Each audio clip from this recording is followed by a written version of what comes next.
So many of my YouTubers know that I like to do different conspiracy theories. A lot of people out there talk about the flat Earth and the North Pole. And so today I'm actually going to be reading from a book. It's entitled The SMOKEY God, or A Voyage to the Inner World. And I'm just going to be reading through it. So those of you watching, this is not going to be just a bunch of, me talking, giving my ideas and stuff. It's actually going to be myself reading this book. And afterwards, I'm going to do a questions and answers. I did find online there is one video that's somebody else reading, but he's got a bunch of commentary in between, and it really doesn't seem like I'm like, oh my goodness, I just want to hear the book. I don't want to hear a bunch of people talking. So if you'll kind of excuse my reading ability, I'm not like the best reader, but for especially in a live stream, but you'll see that I'm not going to be like stumbling all over. I'm pretty good. So before before I brag too much about my reading abilities and then mess up, I'm gonna get started with the text and just say that this is a book of a guy that was in the 1800s. His name is Olaf. He was born in Russia. All that's going to be the text. But anyways, born in 1811. So he's born over 200 years ago. He and his father journey beyond this known world into the place of Thor and Odin, into Asgard. So yeah, let me just continue on. I'm going to do, instead of just you watching me the whole time reading, you're going to be watching the text. I'm going to put that on the screen. So you could either set your phone down and listen, or you can read along. And once again, for those of you joining new, after I'm done with this live stream, I will be doing a questions and answers. After I'm done with the text, I'll be doing a questions and answers. So if you want to stay on, it might take me a couple hours to read the book. And after I'm done, I mean, it could be shorter, I'm not sure. But anyways, after I'm done with this, I'll do a questions and answers. So, yep, enough said. Let me start it. So, this is a book. It's titled The SMOKEY God, or A Voyage to the Inner World by George Emerson. He is the God who sits in the center on the navel of the earth, and he is the interpreter of religion to all mankind. Quoted from Plato. Part 1. Author's foreword. I fear the seemingly incredible story which I am about to relate will be regarded as a result of a distorted intellect super-induced, possibly by the glamour of unveiling a marvelous mystery, rather than a truthful record of the unparalleled experiences related by one Olaf Jansen, whose eloquent madness so appealed to my imagination that all thought of an analytical criticism has been effectually dispelled. Marco Polo will doubtless shift uneasy in his grave at the strange story I am called upon to chronicle. A story as strange as a Munchausen tale, it is also incongruous that I, a disbeliever, should be the one to edit the story of Olaf Jansen, whose name is now for the first time given to the world, yet who must hereafter rank as one of the notables of Earth. I freely confess, his statements admit of no rational analysis, but have to do with a profound mystery concerning a frozen north that for centuries has claimed the attention of scientists and laymen alike. However, much they are at variance with the cosmological manuscripts of the past. These plain statements may be relied upon as a record of the things Olaf Jansen claims to have seen with his own eyes. 100 times I've asked myself, whether it's possible that the world's geography is incomplete,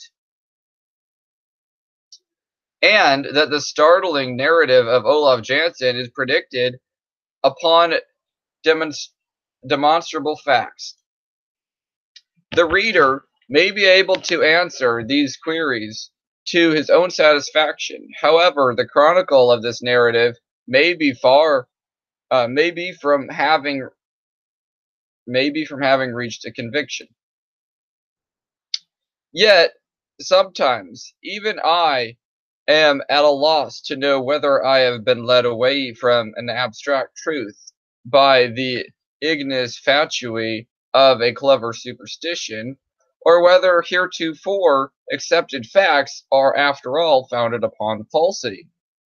It may be that the true home of Apollo was not Delphi, but in that older earth center of which Plato speaks, where he says Apollo's real home is among the Hyperboreans, in a land of perpetual life, where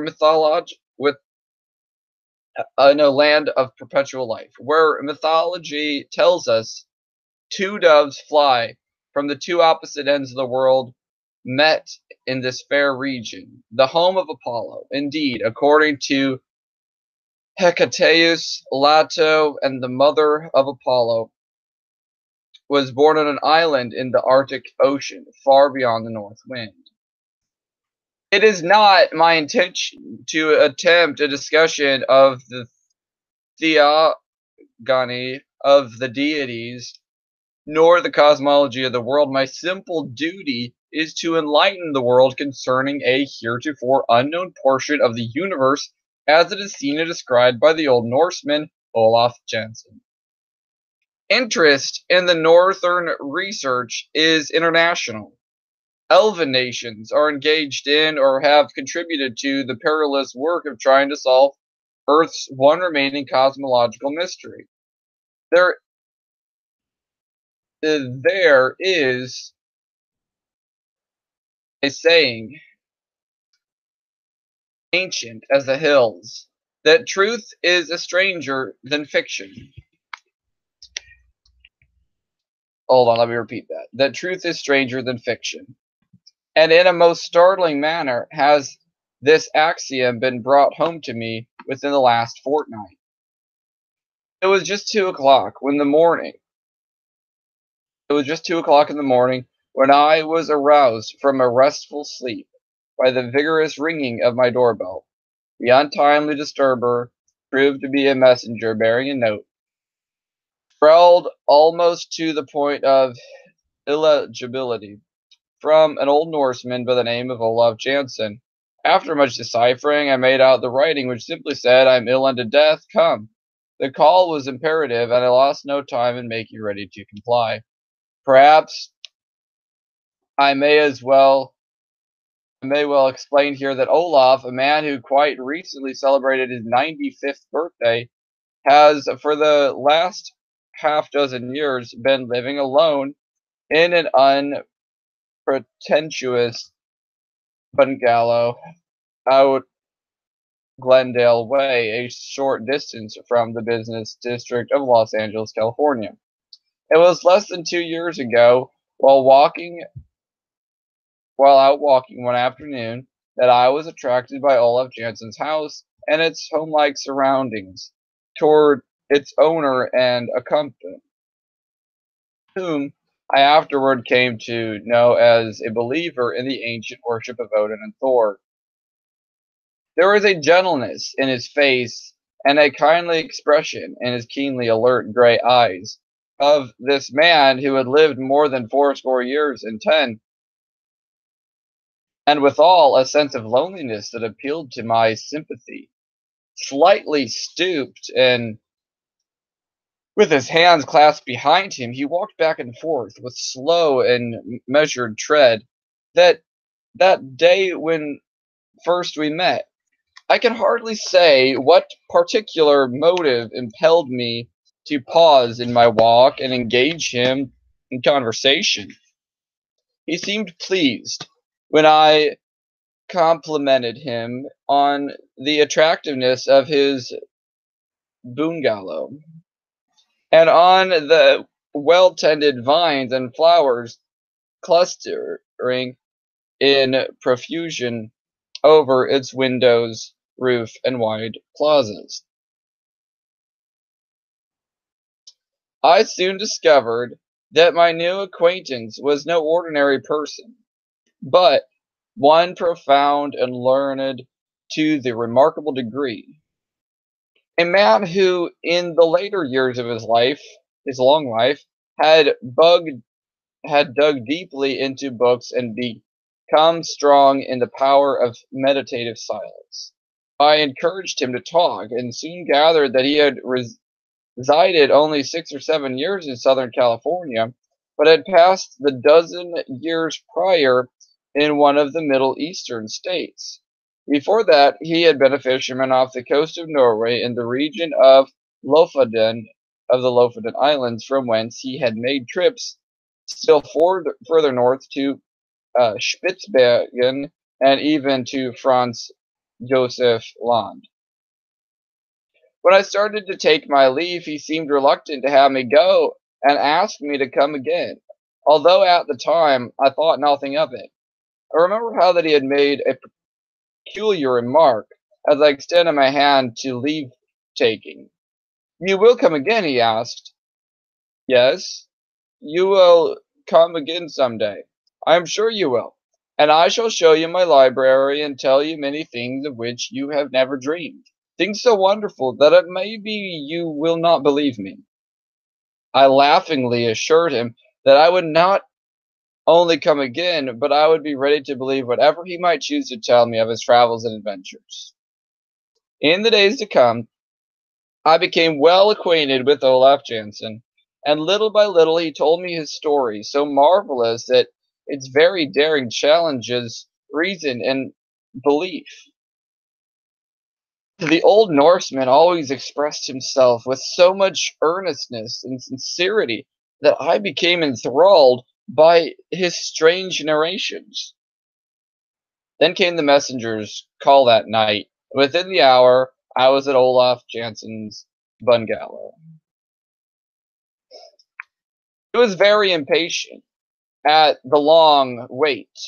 Although after being summoned, I had come immediately to his bedside.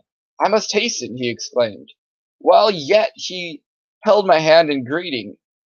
"I have much to tell you that you not know, and I will trust no one but you. I fully realize," he went on hurriedly, "that I shall not survive the night. The time has come to join my fathers in the great sleep." I adjusted the pillows to make him more comfortable, and assured him I was glad to be able to serve him in any way possible, for I was beginning to realize the seriousness of his condition. The lateness of the hour, the stillness of the surroundings, the uncanny feeling of being alone with a dying man, together with his weird story, all combined to make my heart beat fast and loud with a feeling for which I have no name.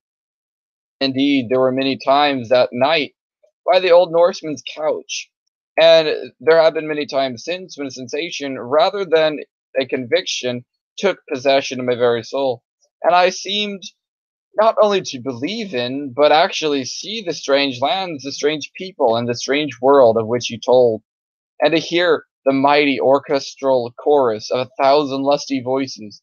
For over 2 hours he seemed endowed with almost superhuman strength, talking rapidly, and to all appearances rationally.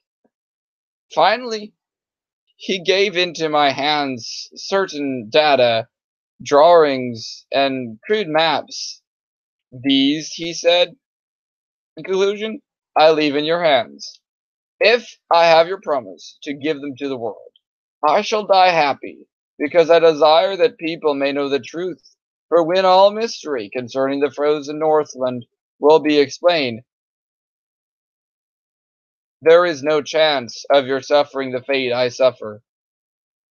They will not put you in irons, nor confine you in a madhouse, because you are not telling your own story, but mine.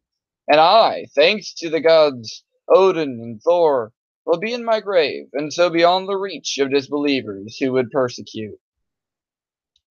Without a thought of the far-reaching results of the promise entail, or foreseeing the many sleepless nights which the obligation has since brought me, I gave my hand, and with it a pledge to discharge faithfully his dying wish. As the sun rose over the peaks of San uh, Jacinto, far to the east, the spirit of Olaf Jansen, the navigator, the explorer, and worshipper of Odin and Thor, the man whose experiences and travels, as related, are without a parallel in all the world's history, passed away, and I was left alone with the dead. And now, after having paid the last sad rites to this strange man from the Lofoden Islands and the still further northward Ho, the courageous explorer of frozen regions who in his declining years, after he had passed the fourscore mark, had sought an asylum, a restful peace in the sun-favored California, I will undertake to make public his story. But first of all, let me indulge in one or two reflections. Generation after generation, generation follows generation. And the traditions from the misty past are handed down from sire to son, and for some strange reason, interest in the ice-locked unknown does not abate with the receding years, either in the minds of ignorant or the tutored. With each generation, a restless impulse stirs the heart of men to capture the veiled citadel of the Arctic, the circle of silence, a land of glaciers, cold wastes of waters, and winds that are strangely warm. Increasing interest is manifested in the mountainous icebergs, and marvelous speculations are indulged in concerning the Earth's center of gravity, a cradle of the tides where the whales have their nurseries, where the magnetic needle goes mad, where the aurora borealis illuminates the night, and where brave and courageous spirits of every generation dare to venture and explore, defying the danger of the farthest north. One of the ablest works of recent years is Paradise Found, or the Cradle of the Human Race at the North Pole by William F. Warren. In his carefully prepared volume, Mr. Warren almost stubbed his toe against the real truth, but missed it seemingly by only a hair's breadth of the Old Norseman's revelation be true, if the Old Norseman's revelation be true. Dr. Orville Livingston Leach, scientist, in a recent article says, the possibility of a land inside the Earth were first brought to my attention when I picked up a geode on the shore of the Great Lakes. The geode is a spherical and apparently solid stone, but when broken is found to be hollow and coated with crystals. The Earth is only large from a geode. The Earth is only a larger form of a geode, and the law that's created the geode in its hollow form undoubtedly fashioned the Earth in the same way. In presenting the theme of this almost incredible story as told by Olaf Jansen, supplemented by manuscript maps and crude drawings entrusted to me, a fitting introduction is found in the following quotation. In the beginning, God created the heaven and the earth was without form and void. And also, God created man in his own image. Therefore, even in things material, man must be godlike, because he is created in the likeness of the Father. And man builds a house for himself and family. The porches, or veritas, are all without, and are secondary. The building is really constructed for the conveniences within.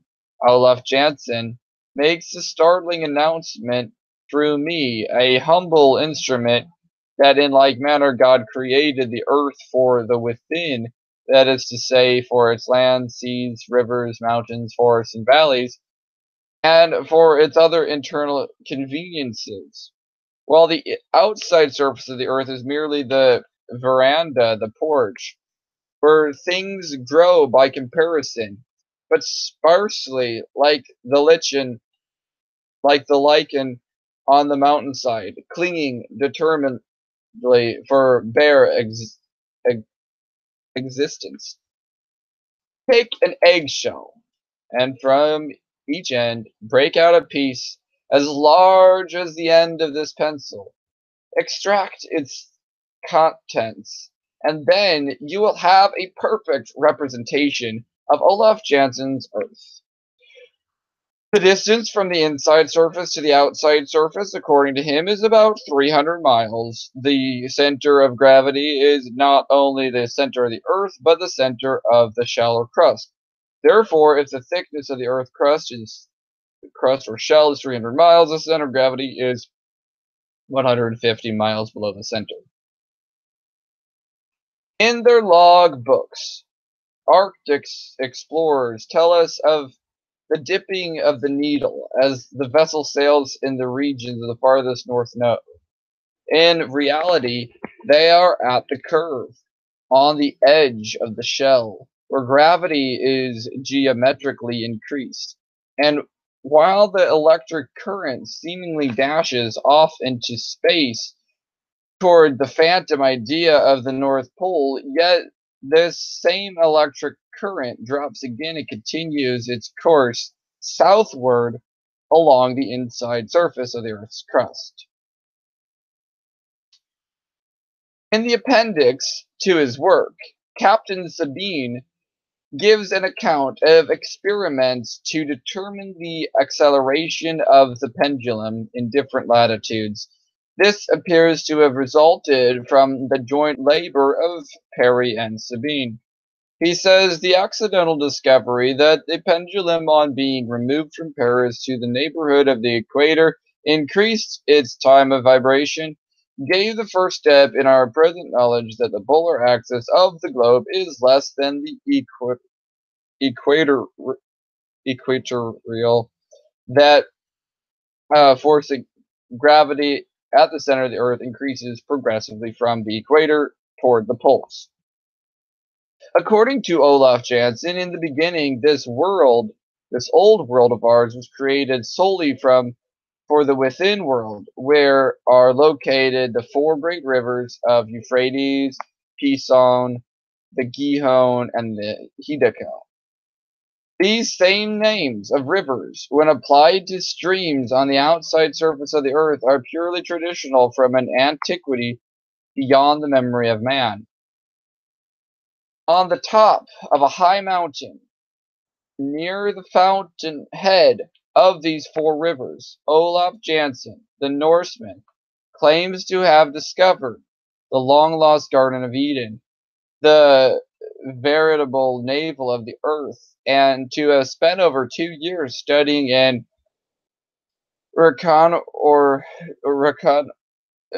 during in this marvelous within land, exuberant with stupendous plant life and abounding in giant animals, a land where the people lived to be centuries old after the order of Methuselah and other biblical characters, a region where 1/4 of the inner surface is water and 3/4 land, where there are large oceans and many rivers and lakes, where the cities are superlative in construction and magnificent, where modes of transportation are as far in advance of ours as we, with our boosted achievements, are in advance of the inhabitants of the darkest Africa.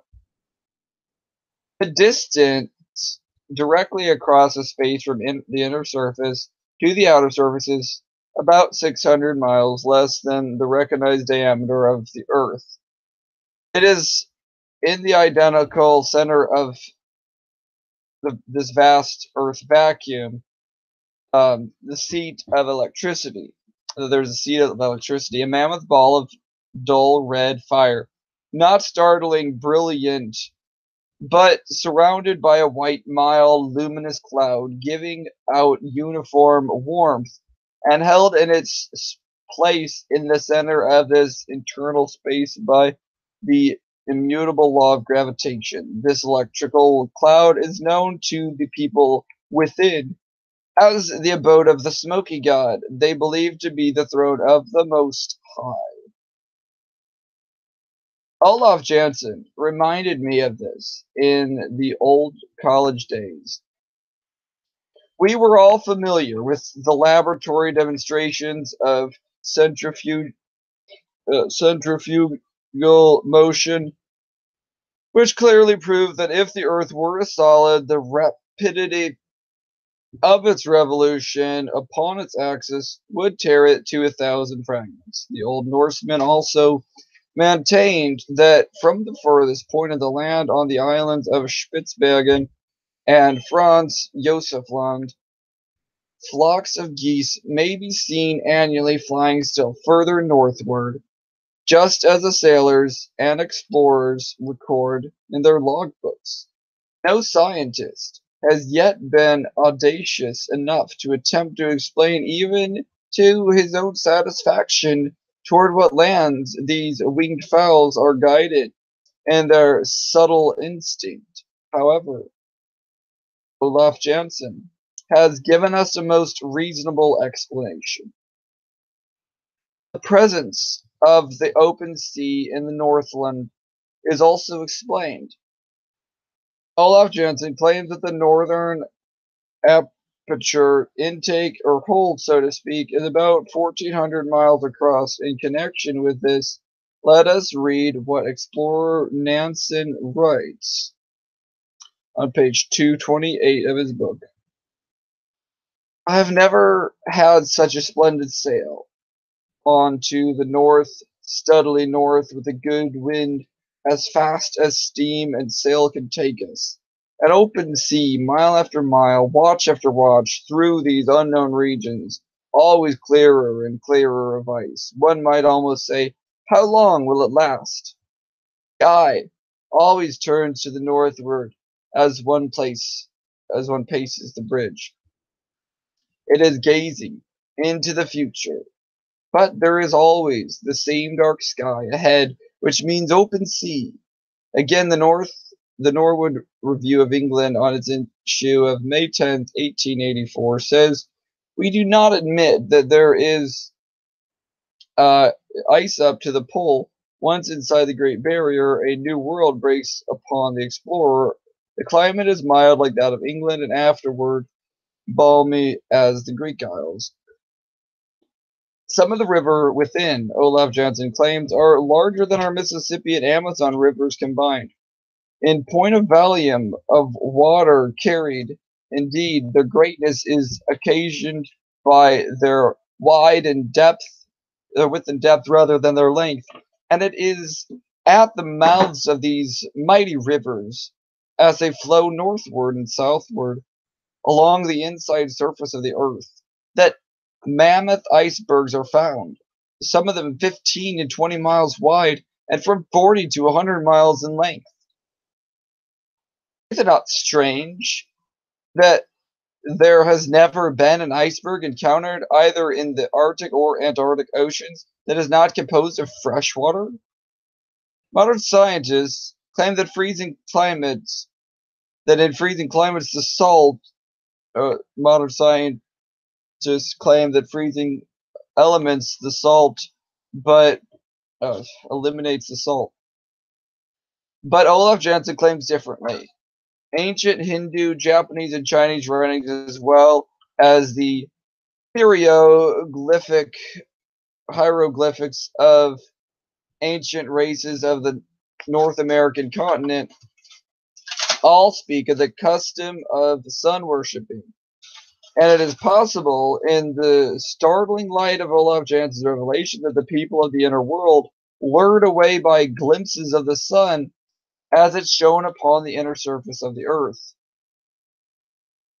either from the northern or the southern opening, became dissatisfied with the smoky god, the great pillar or mother cloud of electricity, and weary of their continuously mild and pleasant atmosphere, followed the brighter light and were finally led beyond the ice belt and scattered over the outer surface of the earth through Asia, Europe, North America, and latter Africa, Australia, and South America.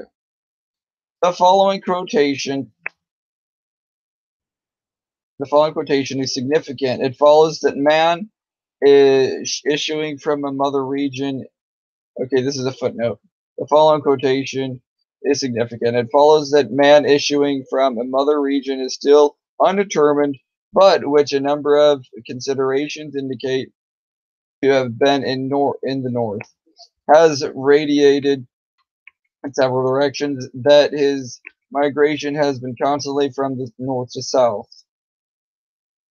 Le Marc S. G. de Supporta in Popular Science Monthly, October 1883, page 753. End of footnote. It is a notable fact that as we approach the equator, the stature of the human race grows less, but the Patagonians of South America are probably the only aborigines from the center of the earth who came out through the aperture usually designated as the South Pole, as they are called the giant race. Olaf Jansen avers that in the beginning the world was created by the great architect of the universe so that man might dwell upon its inside surface, which has ever since been the inhabitants of the chosen. They who were driven out of the Garden of Eden brought their traditional history with them. The history of the people living within contains a narrative suggesting the story of Noah and the ark, with which we are familiar. He sailed away, as did Columbus, from a certain port to a strange land he had heard of far to the northward, carrying with him all manner of beasts of the field, fowls of the air, but was never heard of afterward. On the northern boundaries of Alaska, and still more frequently on the Siberian coast, are found boneyards containing tusks of ivory in quantities so great as to suggest the bearing place of antiquity. From Olaf Jansen's account, they have come from the great prolific animal life that abounds in the fields and forests and the banks of numerous rivers of the inner world. The materials were caught in the ocean currents or were carried on ice floes and have accumulated like driftwood on the Siberian coast. This has been going on for ages, and hence these mysterious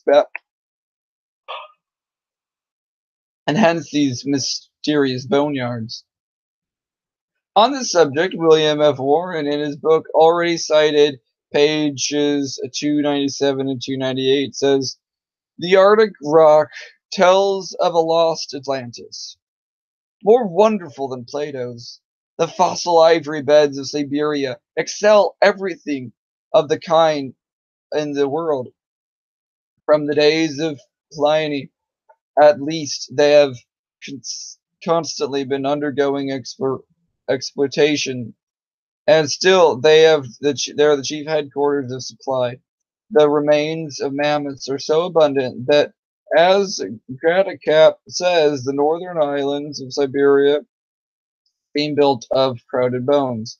Another scientific writer, speaking of the islands of New Siberia northward in the mouth of the river Lena, uses this language: "Large quantities of ivory are dug out of the ground every year. Indeed, some of the islands are believed to be nothing but an accumulation of drift timber, and of bodies of mammoths and of other antediluvian animals frozen together. From this we may infer that during the years that have elapsed since the Russian conquest of Siberia, useful tusks from more than 20,000 mammoths have been collected." But now for the story of Olaf Jansen. I give it in detail, as I sat down by myself in manuscript and woven into tale, just as he placed them, are certain quotations from ancient works on Arctic explorations, shown how carefully the Old Norseman compared with his own experiences those other voyages to the frozen north. Thus wrote the disciple of Odin and Thor. Part 2, Olaf Jansen's story.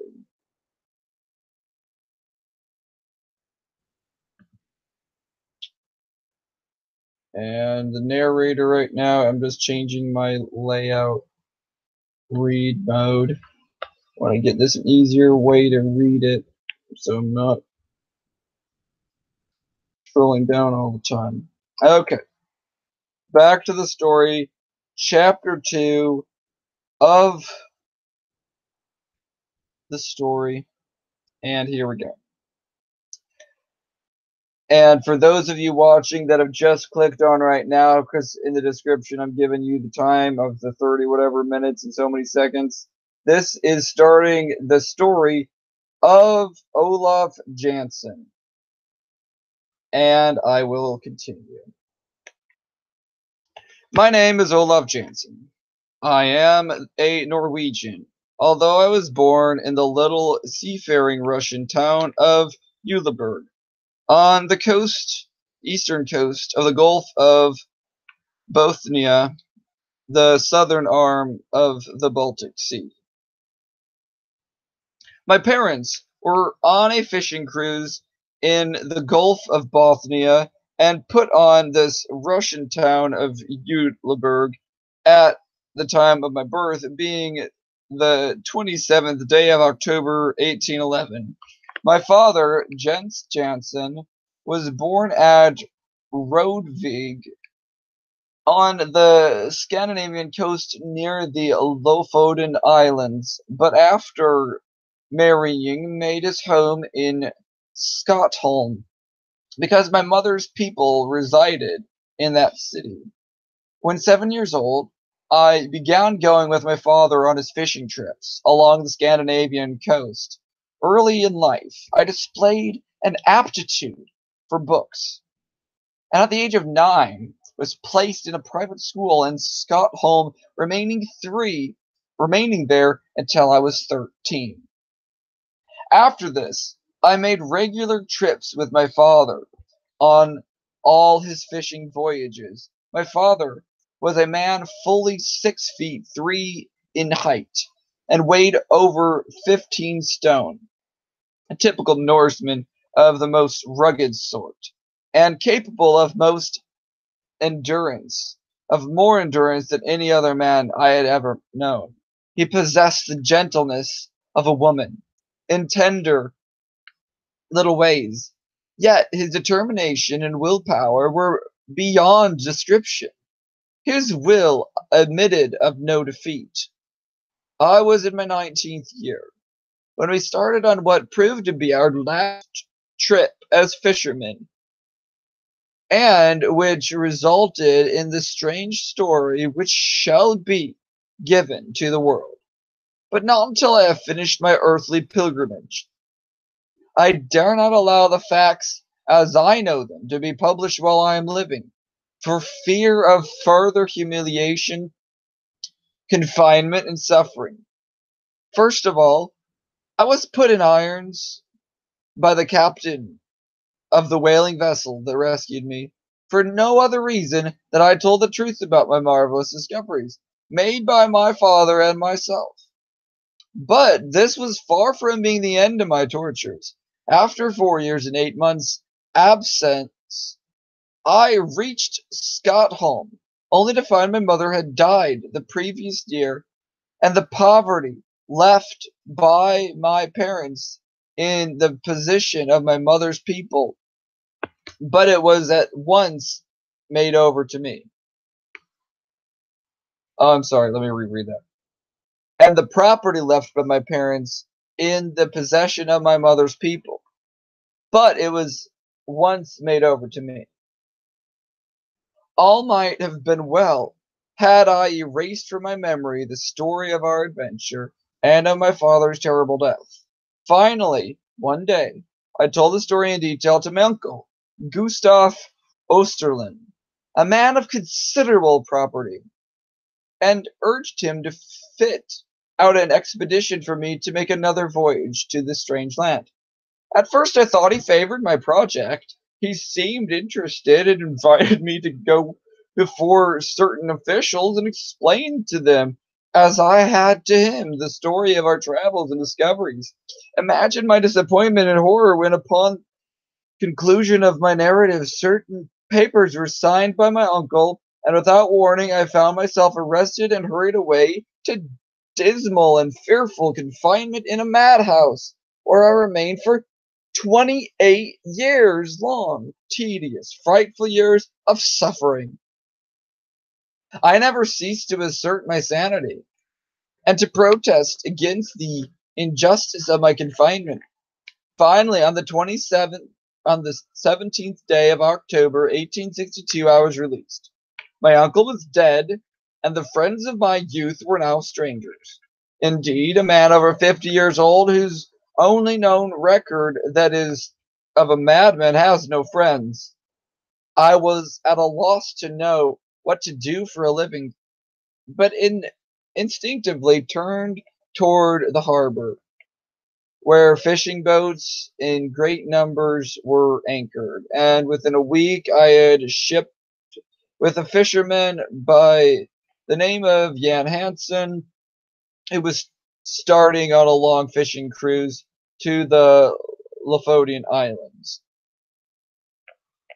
Here, my earlier years of training proved of very greatest advantage, especially in enabling me to make myself useful.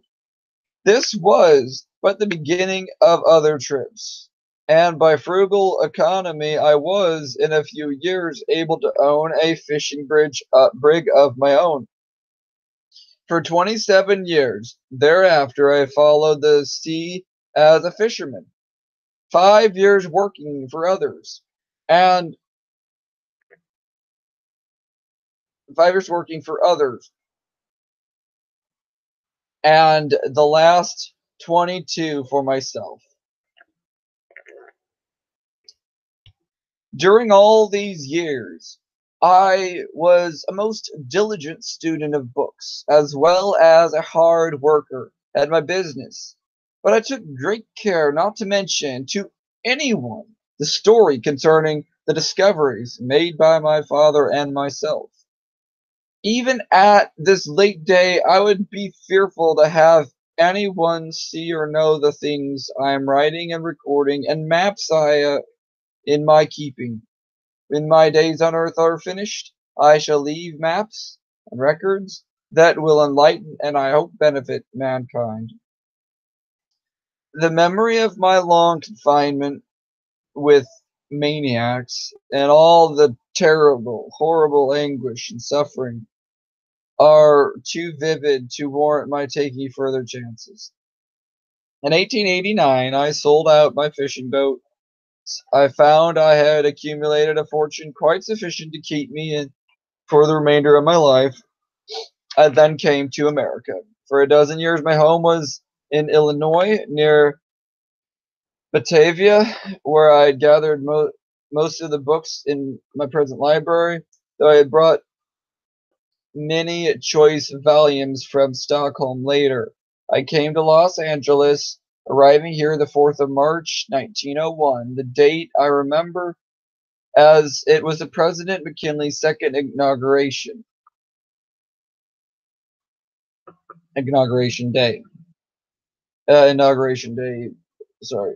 I bought this humble home and determined here in the privacy of my own abode, sheltered by my own vines and fig tree, and with my books about me, to make maps and drawings of the new lands we had discovered, and also to write the story in detail from the time my father and I left Stockholm until the tragic event that parted us in the Antarctic Ocean.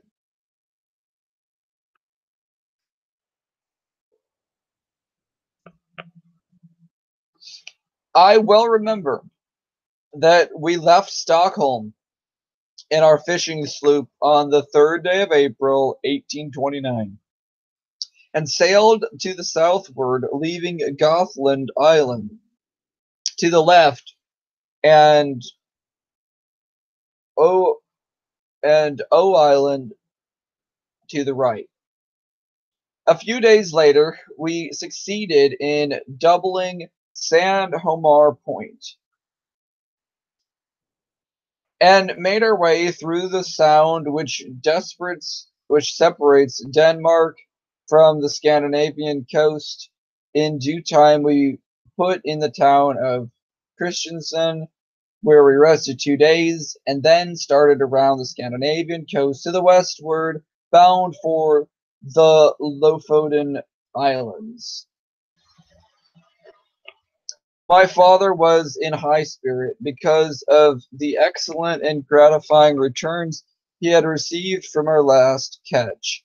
By marketing at Stockholm instead of selling at one of the seafaring towns along the Scandinavian coast, he was especially pleased with the sale of some ivory tusks that he had found on the west coast of Franz Josef Land during one of his northern cruises the previous year, and he expressed the hope that this time we might again be fortunate enough to load our little fishing sloop with ivory instead of cod, herring, mackerel, and salmon.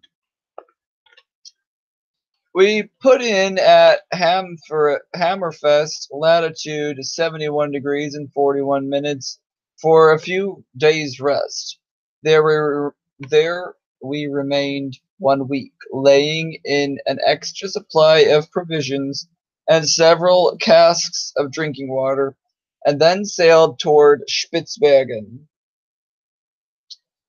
For the first few days, we had an open sea and a favoring wind, and then we encountered much ice and many icebergs. A vessel larger than our little fishing sloop could not possibly have threaded its way its way among the labyrinth of icebergs, or squeezed through the barely opened channels.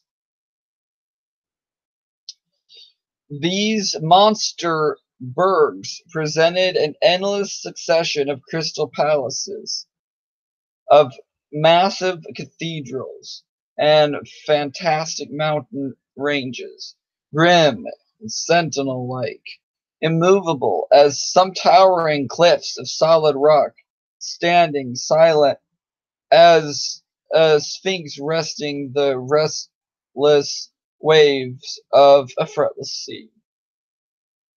After many narrow escapes, we arrived at Spitzbergen on the 23rd of June and anchored at Villade Bay for a short time, where we were quite successful in our catches. We lifted anchor and sailed through the Hinlopen Strait and coasted along the northeast land.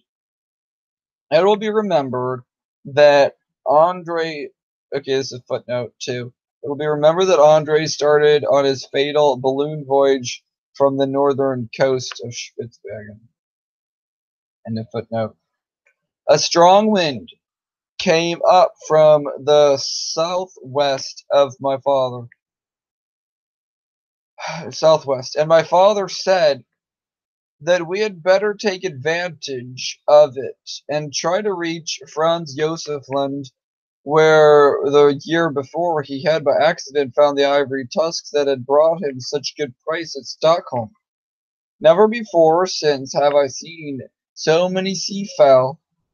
They were so numerous that they hid the rocks on the coastline and darkened the sky. For several days we sailed along the rocky coast of Franz Josef Land.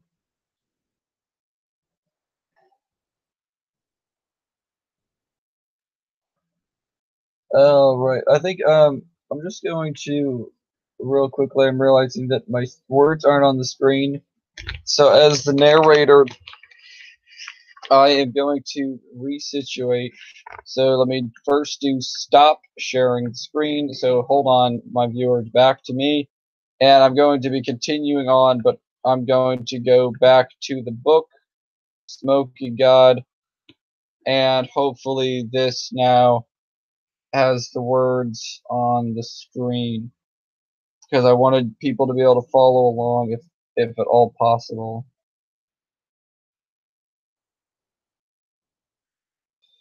Okay, so if you're not watching this live, you can just skip.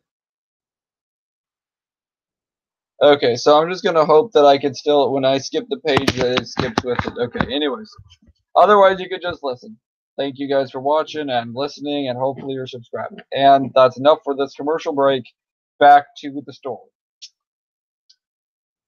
For several days, we sailed along the rocky coast of Franz Josef Land. Finally, a favoring wind came up that enabled us to make the west coast, and after sailing 24 hours, we came to a beautiful inlet.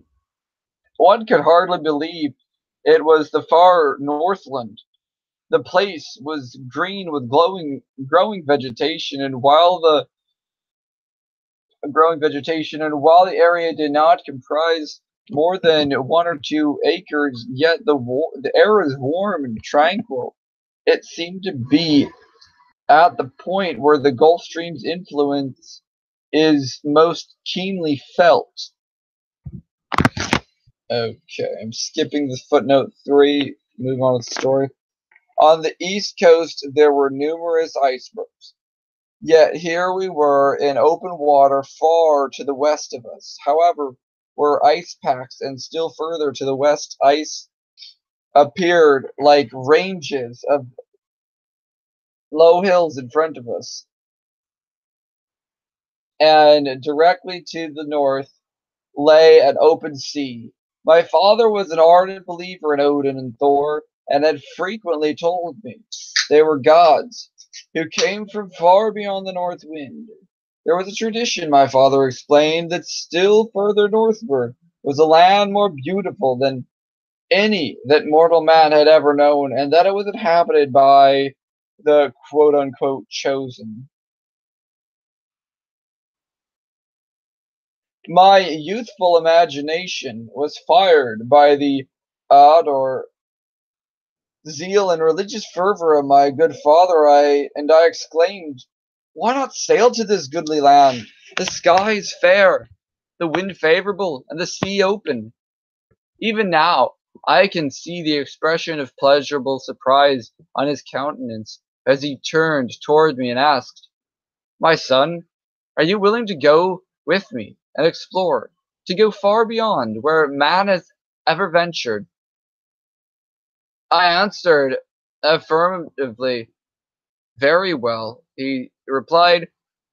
"May the god Odin protect us." And quickly adjusting the sails, he glanced at our compass, turned the prow in due northerly direction through an open channel, and our voyage had begun. The sun was low in the horizon, as it was still early summer. Indeed, we had almost 4 months of day ahead of us before the frozen night could come on again. Our little fishing sloop sprang forward, as if eager as ourselves for adventure. Within 36 hours, we were out of sight of the highest point on the coastline of Franz Josef Land. We seemed to be in a strong current running north by northeast. Far to the right and to the left of us were icebergs, but our little slope bore down on the narrows and passed through channels and out into open sea channels so narrow in places that had our craft been other than small, we never could have gotten through. On the third day we came to an island. Its shores were washed by an open sea, My father determined to land and explore for a day. This new land was destitute of timber, but we found a large accumulation of driftwood on the northern shore. Some of the trunks of the trees were 40 feet long and 2 feet in diameter. After one day's exploration of the coastline of the island, we lifted anchor and turned our prow to the north in an open sea. I remember that neither my father nor myself had tasted food for almost 30 hours. Perhaps this was because of the tension of excitement about our strange voyage. In waters farther north, my father said, than anyone has ever been. Active mental, active mentality had dulled the demands of the physical need. Instead of the cold being intense, as we had anticipated, it was really warmer and more pleasant than it had been while in Hammerfest on the north coast of Norway some 6 weeks before. We frankly admitted that we were very hungry, and forthwith I prepared a substantial meal from our well-stored larder. When we had partaken heartily of the repast, I told my father I believed I would sleep, as I was beginning to feel quite drowsy. Very well, he replied, I will keep the watch. I have no way to determine how long I slept. I only know that I was rudely awakened by a terrible commotion of the sloop. To my surprise, I found my father sleeping soundly. I cried out lustily to him, and starting up, he sprang quickly to his feet. Indeed, had he not instantly clutched the rail, he would certainly have been thrown into the seething waves. A fierce snowstorm was raging. The wind was directly astern, driving our sloop at a terrific speed, and was threatening every moment to capsize us. There was no time to lose. The sails had to be lowered immediately. Our boat was writhing in convulsions. A few icebergs, we knew, were on either side of us, but fortunately the channel was open directly to the north. But would it remain so? In front of us, girding the horizon from left to right, was a vaporish fog, or mist, black as Egyptian night at the water's edge, and white like a steam cloud toward the top, which was finally lost in view as it blended with the great white flakes of falling snow.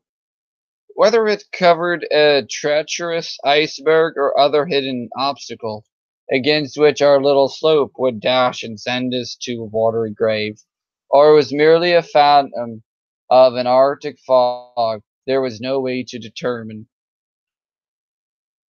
By what miracle we escaped being dashed to utter destruction, I do not know. I remember our little craft creaked and groaned as if its joints were breaking. It rocked and staggered to and fro as if clutching by some fierce undertow of whirlpool or maelstrom. Fortunately, our compass had been fastened with long screws to a crossbeam. Most of our provisions, however, were tumbled out and swept away from the deck of the cuddy. I had, and we, and had we not taken the precaution at the very beginning to tie ourselves firmly to the masts of the slope, we should have been swept into the lashing sea. Above the deafening tumult of the raging winds, I heard my father's voice. Be strong, my son. Be courageous, he shouted. Odin is the god of the waters, the companion of the brave, and he is with us. Fear not. To me, it seemed there was no possibility of our escaping a horrible death. The little sloop was shipping water.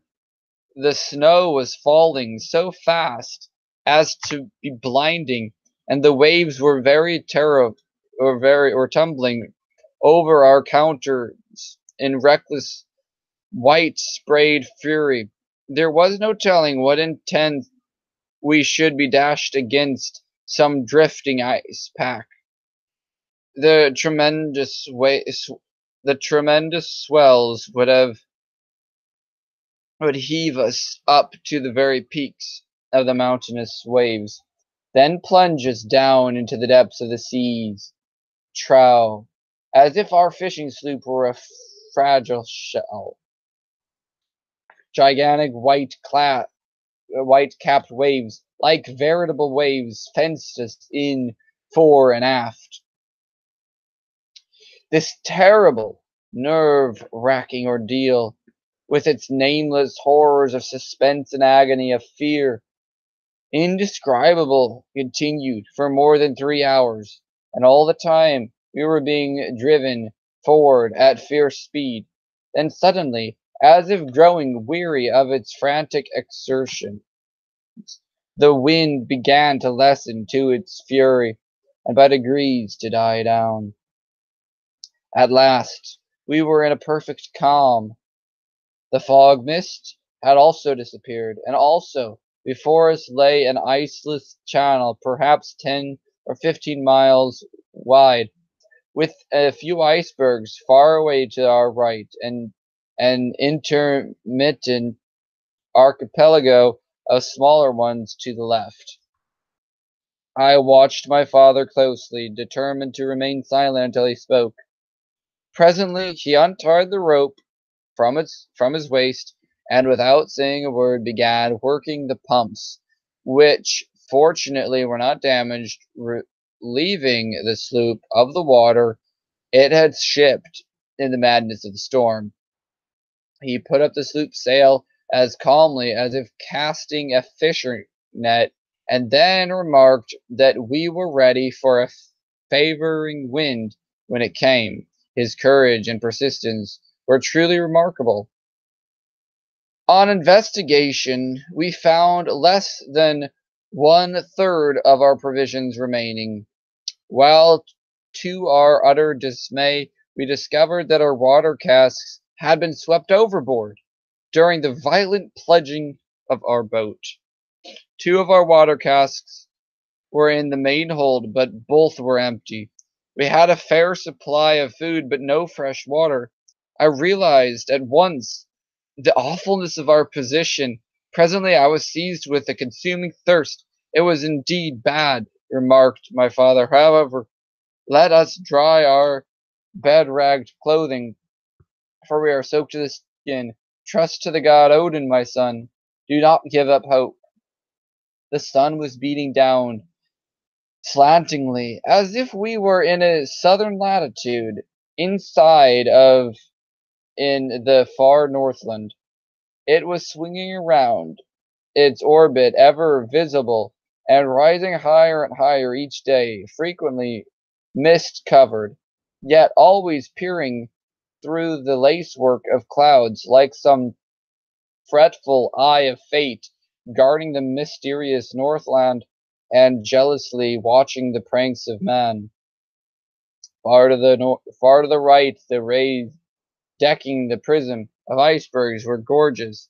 Their reflections emitted flashes of garnet, of diamond, of sapphire, the pyrotechnic panorama of countless colors and shapes, while below could be seen the green-tinted sea, and above the purple sky.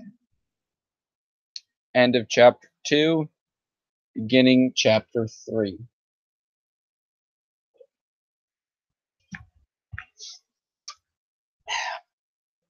Again, thank you all for watching this live stream. Thank you for the live comments, and also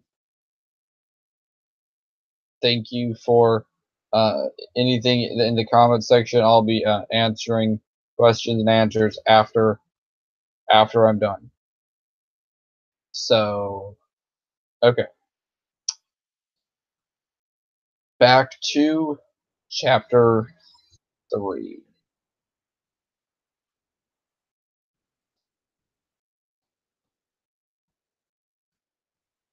I tried to forget my thirst by busying myself with bringing up some food and an empty vessel from the hold. Reaching over the side rail, I filled the vessel with water.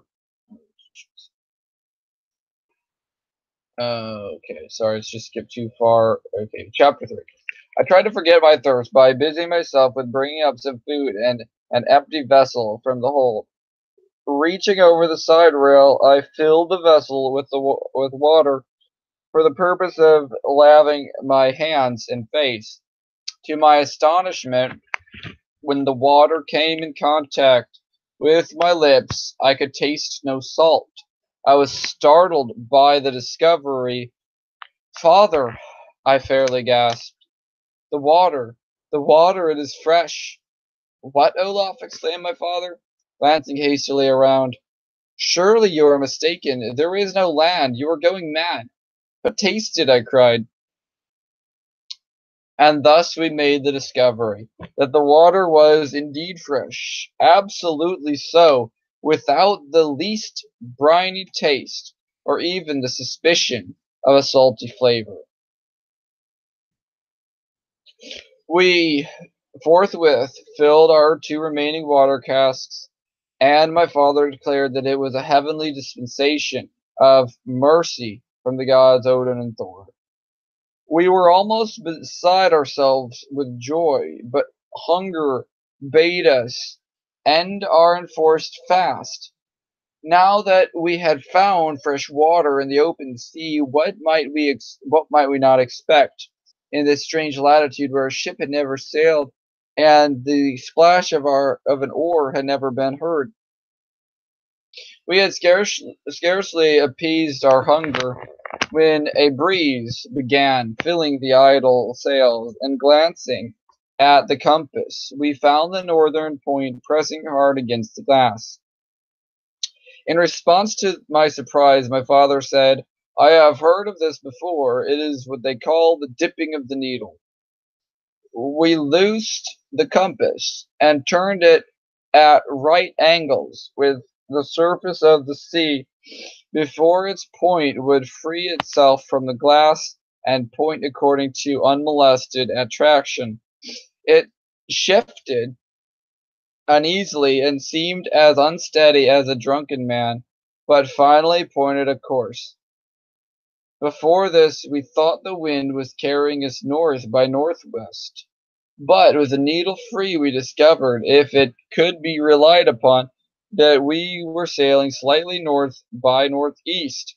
Of course, however, was ever tending northward. The sea was serenely smooth, with hardly a choppy wave and a wind brisk of accelerating. The sun's rays, while striking us aslant, furnished tranquil warmth. And thus time wore on, day after day, and we found from the record of our logbook that we had been sailing 11 days since the storm in the open sea. By strictest economy, our food was holding out fairly well, but beginning to run low. In the meantime, one of our casks of water had been exhausted, and my father said, "We will fill it again." But to our dismay, we found the water was now salt as in the region of Lofoden Islands off the coast of Norway. This necessitated our beginning extremely careful of the remaining cask.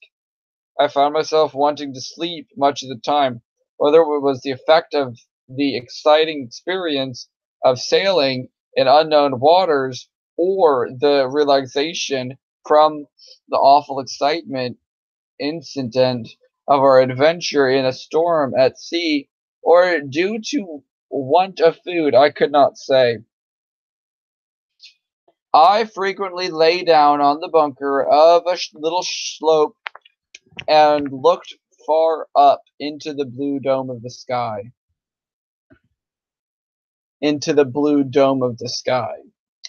And notwithstanding the sun was shining far away in the east, I always saw a single star overhead. For days, when I looked for this star, it was always there directly above us.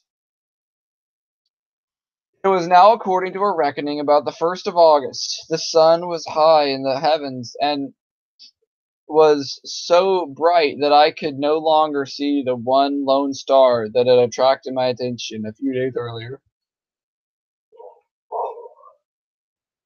One day about this time, my father startled me by calling my attention to a novel sight far in front of us, almost at the horizon. "It is a mock sun!" exclaimed my father. "I have read of them. It is called a reflection or mirage. It will soon pass away." But this dull red false sun, as we supposed it to be, did not pass away for several hours, and while we were unconscious of its emitting any rays of light, still there was no time hereafter when we could not sweep the horizon in front and locate the illumination of the so-called false sun during a period of at least 12 hours out of every 24. Clouds of mist would at times almost, but never entirely, hide the location.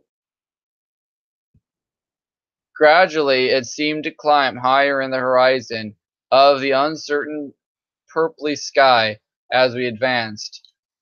It could hardly be said to resemble the sun except in its circular shape, and when not obscured by clouds or the ocean mists, it had a hazy red bronze appearance which would change to a white light like a luminous cloud, as if reflecting some greater light beyond. We finally agreed in our discussion of this smoky furnace-colored sun that whatever the cause of the phenomenon, it was not a reflection of the sun, but a planet of some sort, a reality. One day, soon after this, I felt exceedingly drowsy and fell into a sound sleep. But it seemed that I was almost immediately aroused by my father's vigorous shaking of me by a shoulder and saying, "Olaf, awaken! There is land in sight." I sprang to my feet, and oh, joy unspeakable! There, far in the distance, yet directly in our path, were lands, jutting boldly into the sea. The shoreline stretched far away to the right of us, as far as the eye could see, and all along the sandy beach were waves breaking into choppy foam, receding, then going forward again, ever chanting in monotonous, in monotonous thunder tones of song of the deep. The banks were covered with trees and vegetation. I cannot express my feelings of exultation at this discovery. My father stood motionless, with his hand on the tiller, looking straight ahead, pouring out his heart in thankful prayer and thanksgiving to the gods Odin and Thor. In the meantime, a net, which we found in the stowage, had been cast, and we caught a few fish that materially added to our dwindling stock of provisions. A compass which we had fastened back in its place in fear of another storm was still pointing due north, and moving on its pivot just as it had in Stockholm. The dipping of the needle had ceased. What could this mean? Then, too, our many days of sailing had certainly carried us far past the North Pole, and yet the needle continued to the North Point. We were sorely perplexed, for surely our direction was now south. We sailed for 3 days along the shoreline, then came to the mouth of a fjord or river of intense sight. It seemed more like a great bay, and into this we turned our fishing craft, the direction being slightly northeast of south. By the assistance of a fretful wind, that came to our aid about 12 hours out of every 24. We continued to make our way inland into what afterward proved to be a mighty river, and which we learned was called by the inhabitants Hiddekel. We continued our journey for 10 days afterward, and found we had fortunately attained a distance inland where ocean tides no longer affected the water, which had become fresh. The discovery came none too soon, for our remaining casks of water was well nigh exhausted. We lost no time in replenishing our casks, and continued to sail further up the river when the wind was favorable. Along the banks, great forests, miles in extent, could be seen stretching away in the shoreline. The trees were of enormous size. We landed after anchoring near a sandy beach, and waded ashore, and were rewarded by finding a quantity of nuts that were very palatable and satisfying to hunger, and a welcome change from the monotony of our stock of provisions. It was about the 1st of September, over 5 months we calculated since our leaving from Stockholm.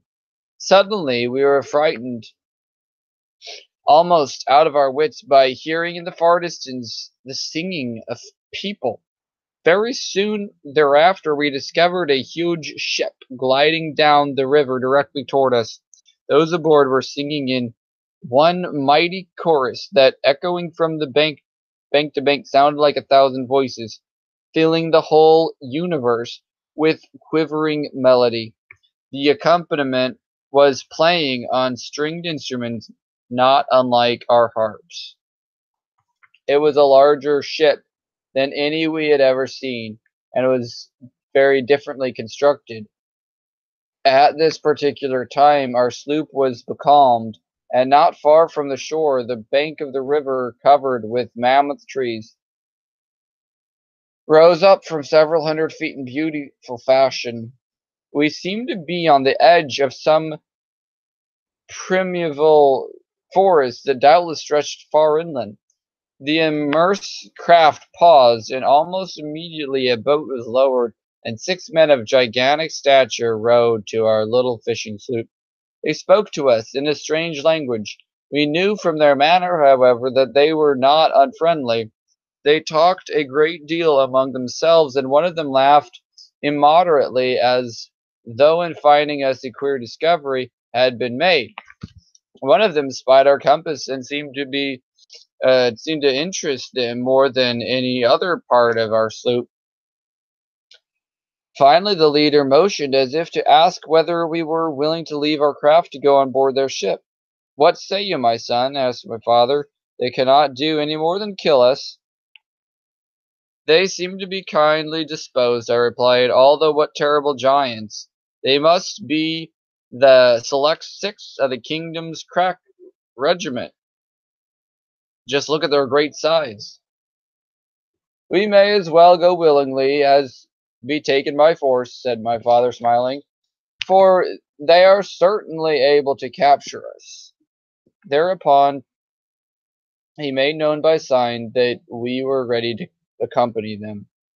Within a few minutes we were on board the ship, and half an hour later our little fishing craft had been lifted bodily out of the water by a strange sort of hook and tackle, and set on board as a curiosity. There were several hundred people on board this, to us, mammoth ship, which we discovered was called the Naz, meaning, as we afterward learned, pleasure, or to give a more proper interpretation, pleasure excursion ship. If my father and I were curiously observed by the ship's accompanants, this strange race of giants offered us an equal amount of wonderment. There was not a single man aboard who had not measured fully 12 feet in height. They all wore full beards, not particularly long, but seemed short-cropped. They had mild and beautiful faces, exceedingly fair and ruddy complexions. The hair and beard of some were black, others sandy, and still others yellow. The captain, as we designated the dignity in command of the great vessel, was fully a head taller than any of his companions. The women averaged from 10 to 11 feet in height. Their features were especially regular and refined, while other complexions was of a most delicate tint, hinted by a healthful glow. By no means scientific. Oh, sorry. That was a footnote. Back to the story.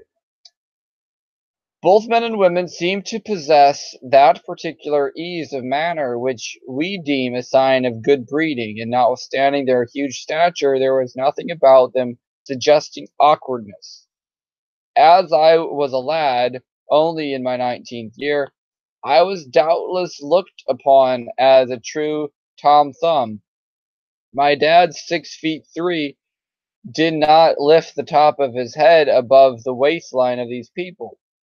Each one seemed to vie with the others in extending courtesies and showing kindness to us, but all laughed heartily. I remember when they had to improvise chairs for my father and myself to sit at table. They were richly attired with a costume peculiar to themselves and very attractive. The men were clothed in handsomely embroidered tunics of silk and satin and belted at the waist. They wore knee breeches and stockings of a fine texture, while their feet were encased in sandals adorned with gold buckles. We early discovered that gold was one of the most common metals known, and that it was used extensively as decoration.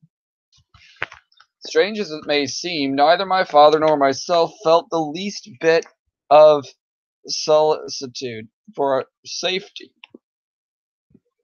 We have come in our own. We have come into our own, my father said to me. This is the fulfillment of the tradition told me by my father and my father's father, and still back for many generations of our race. This assuredly is the land beyond the north wind. We seemed to make such an impression on the party that we were given especially into the charge of one of the men, Jules Galdea, and his wife, for the purpose of being educated in their language, and we on our part were just as eager to learn as they were to instruct. At the captain's command, the vessel was swung cleverly about and began retracing its course up the river. The machinery, while noiseless, was very powerful.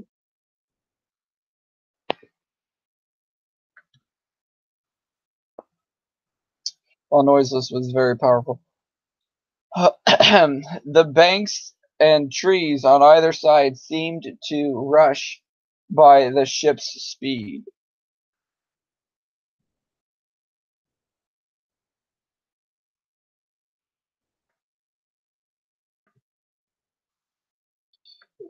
Just making sure I'm still on. Okay.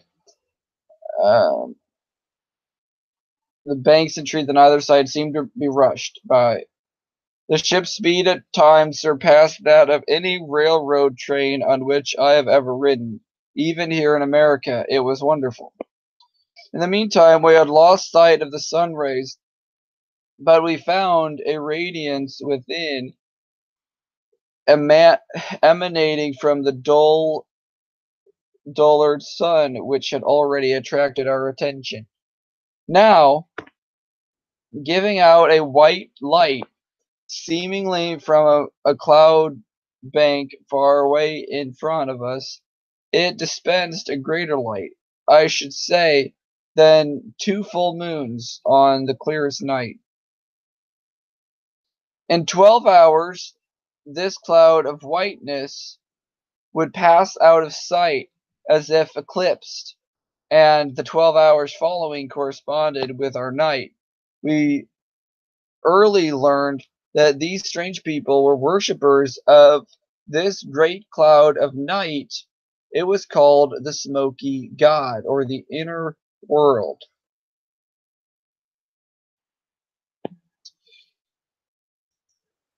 Okay, or the inner world.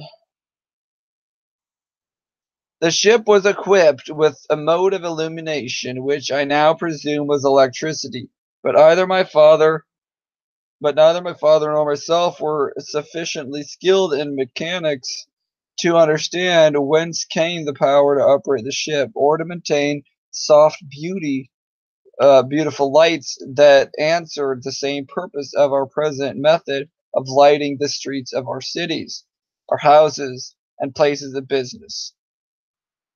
It must be remembered the time of which I write was the autumn of 1829, and we of the quote outside end quote surface of the earth knew nothing then, so to speak, of electricity. The electrical surcharged condition of the air was a constant vitalizer. I never felt better in my life than during the 2 years my father and I sojourned in the inside of the earth.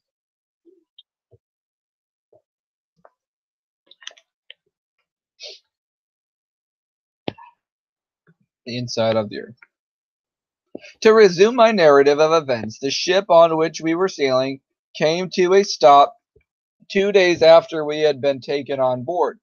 My father said, as nearly as he could judge, we were directly under Stockholm or London.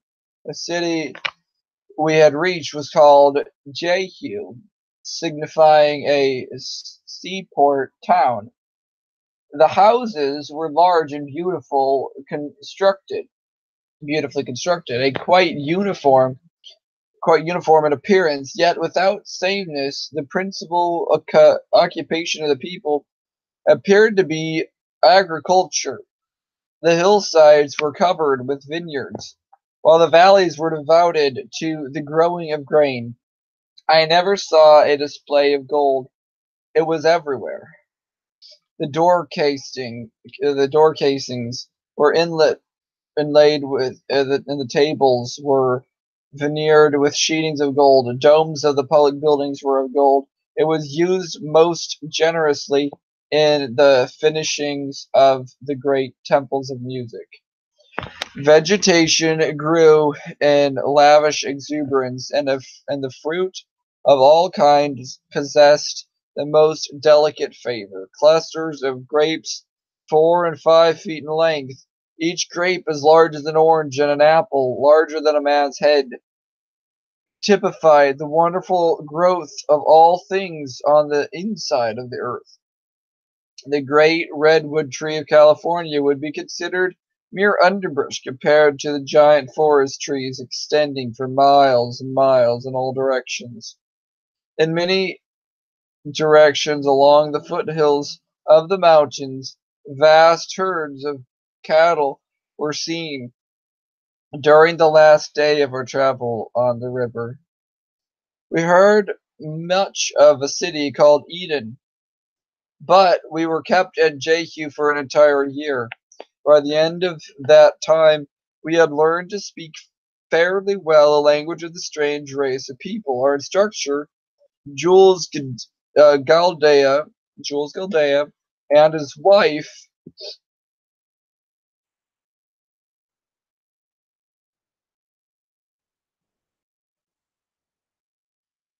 sorry, I just lost my place.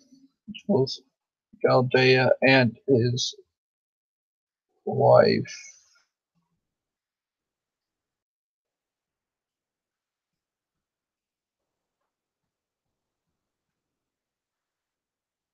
Okay.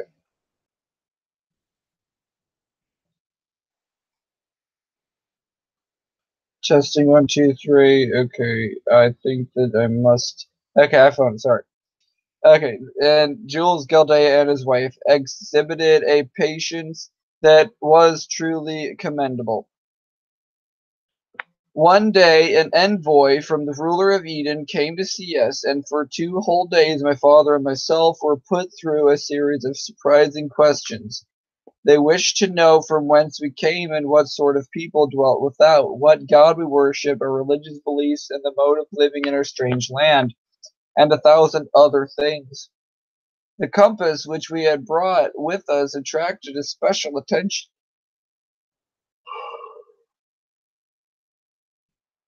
My father and I commented between ourselves on the fact that the compass still pointed north, although we now know that we had sailed over the curve or the edge of the Earth's aperture. We were far along southward on the inside surface of the Earth's crust, which, according to my father, estimated, from my father's estimate, and my own, is about 300 miles in thickness from the inside to the outside surface. Relatively speaking, it is no thicker than an eggshell, so that there is almost as much surface on the inside as on the outside.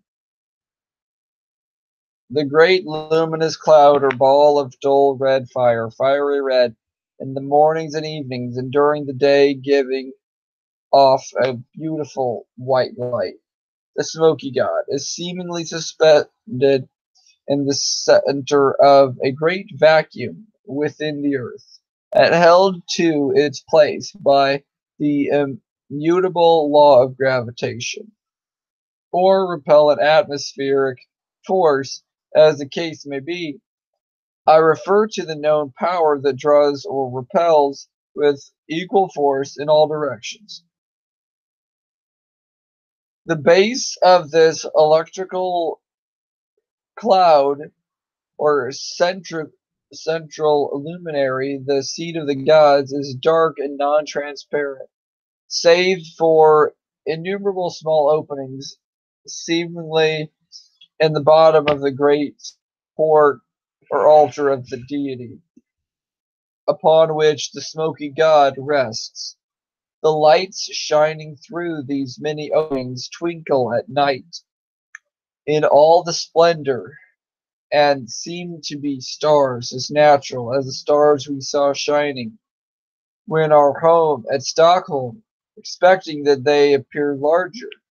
The smoky god, therefore, with each daily revolution of the earth, appears to come up in the east and go down in the west, the same as does our sun on the external surface. In reality, the people within believe that smoky god is the throne of their Yehovah, and it is stationary. The effect of night and day, therefore, produces the earth's daily rotation. I have since discovered that the language of the people of the inner world is much like the Sanskrit.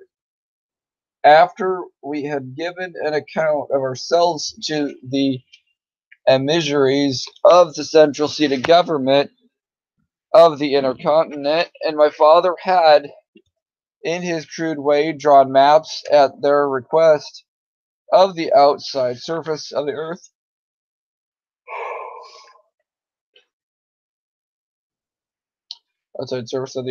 showing the divisions of land and water, and giving the name of each of the continents, large islands, and oceans, we were taken overland to the city called Eden. And the conveyance, different from anything we had in Europe or America, this vehicle was doubtless some electrical contrivance.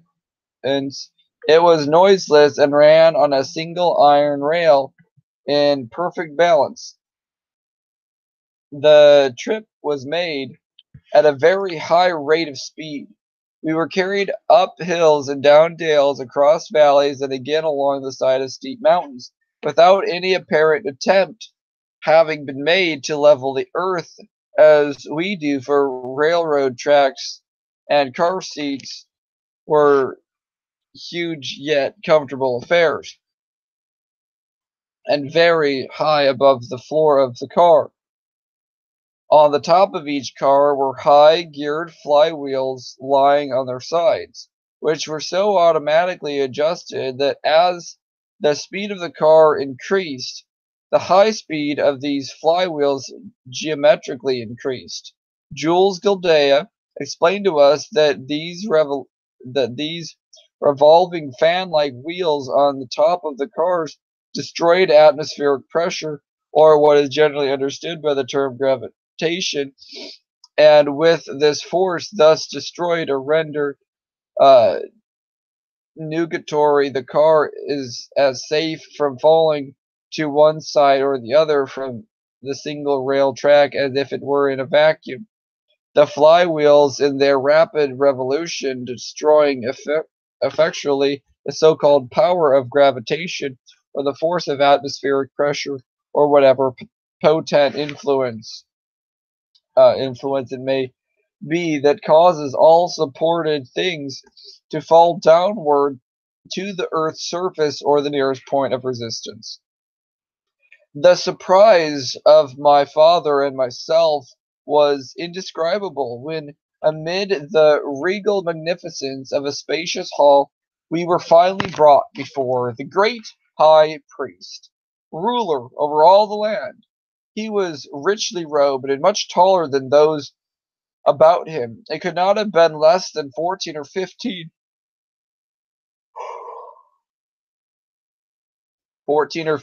feet in height. The immense room in which we were received seemed finished in solid slabs of thick gold, thickly studded with jewels of amazingly brilliance. The city of Eden is located in what seems to be a beautiful valley, yet in fact it is on the loftiest mountain plateau in the inner continent, several thousand feet higher than any portion of our surrounding country. It is the most beautiful place I've ever beheld in my travels. In this elevated garden, all manner of trees, fruit trees, vines, shrubs, and flowers grow in riotous profusion. In this garden, 4 rivers have their flow in a mighty artesian fountain. They divide and flow in 4 directions. This place is called by the inhabitants the navel of the earth, or the beginning, the cradle of the human race. The names of the rivers are the Euphrates, Pison, the Gihon, and the Hydrocombe. The unexpected await the unexpected awaited us in this beautiful place of beauty. In the finding of our little fishing craft, it had been brought before the high priest in perfect shape, just as it had been taken from the water that day when it was loaded on board the ship by the people who discovered us on the river more than a year before. We were given an audience for over 2 hours with this great dignitary, who seemed kindly disposed and considered. He showed himself eagerly interested, asking us numerous questions and invariably regarding things about which his emissaries had failed to inquire. At the conclusion of the interview, he inquired our pleasure, asking us whether we wished to remain in his country or if we preferred to return to the outer world, providing it were possible to make a successful return trip across the frozen belt barriers that encircle both the northern and southern openings of the earth. My father replied, "It would please me and my son to visit your country and see your people, your colleges, and your places of music and art, your great fields, your wonderful forests of timber. And after we have this pleasurable privilege, we should like to try to return to our home on the outside surface of the world. This son is my only child, and my good wife will be weary awaiting our return." "I fear you can never return," replied the great chief, the high priest, "because the way is hazardous one, is the most hazardous one. However, you shall visit the different countries with Jules Gildea as your escort, and be accorded every courtesy and kindness. Whenever you are ready to attempt a return voyage, I assure you that your boat, which is here on expedition, shall be put in the water of the river Hideko at its mouth, and we will bid you Yehovah speed. Thus terminated our only interview with the high priest or the ruler of the continent. Part 4 in the underworld. This is chapter 4 now. Let me see. Chapter 4. So, yeah, this is probably going to be about a 3-hour live stream, 2 hours down, 1 to go. Thank you for watching. And I'm going to get started back on chapter 3 of The North Pole, The Smoky God, A Voyage to the Inner World by George Emerson. We learned that the males do not marry before they are from 75 to 100 years old, and that the age in which women enter wedlock is only a little less, and that both men and women frequently live from 6 to 800 years old, and in some instances much older. During the following year, we visited many villages and towns, prominent among them being of Niji, Delphi, Hectea, and my father was called upon no less than a half a dozen times to go over the maps which had been made from the rough sketches he had originally given of the divisions of land and water on the outside surface of Earth. I remember hearing my father remark that the giant race of people in the land of the Smoky God had almost as accurate an idea of the geography of the outside surface of the Earth as had the average college professor in Stockholm. In our travels, we came to a forest gigantic that had gigantic trees near the city of Delphi. Had the Bible said there were trees towering over 300 feet in height and more than 30 feet in diameter, growing in the Garden of Eden, the Ingersolls and the Tom Paines, the Voltaires would doubtless have pronounced the statement a myth. Yet this is a description of the California Sequoia gigantica, but these trees in California pale in insignificance when compared with the forest Goliaths found in the within continent, where abound mighty trees from 800 to 1,000 feet in height and from 100 to 120 feet in diameter, countless in numbers, and forming trees extending hundreds of miles back to the sea. The people are exceedingly musical and learned to a remarkable degree in their arts and sciences, especially geometry and astronomy. Their cities are equipped with vast palaces of music, where not infrequently as many as 25,000 lusty voices of this giant race swell forth in mighty choruses of the most sublime symphonies. The children are not supposed to attend institutions of learning before they are 20 years old. Then their school life begins and continues for 30 years, 10 of which are uniformly devoted by both sexes to the study of music. Their principal vocations are architecture, agriculture, horticulture, and the raising of vast herds of cattle and the building of conveyances peculiar to that country for travel on land and water. By some device which I cannot explain, they hold communion with one another between the most distant parts of their country on air currents. All buildings are erected with special regard to strength, durability, beauty, symmetry, and with a style of architecture vastly more attractive to the eye than any I had ever observed elsewhere.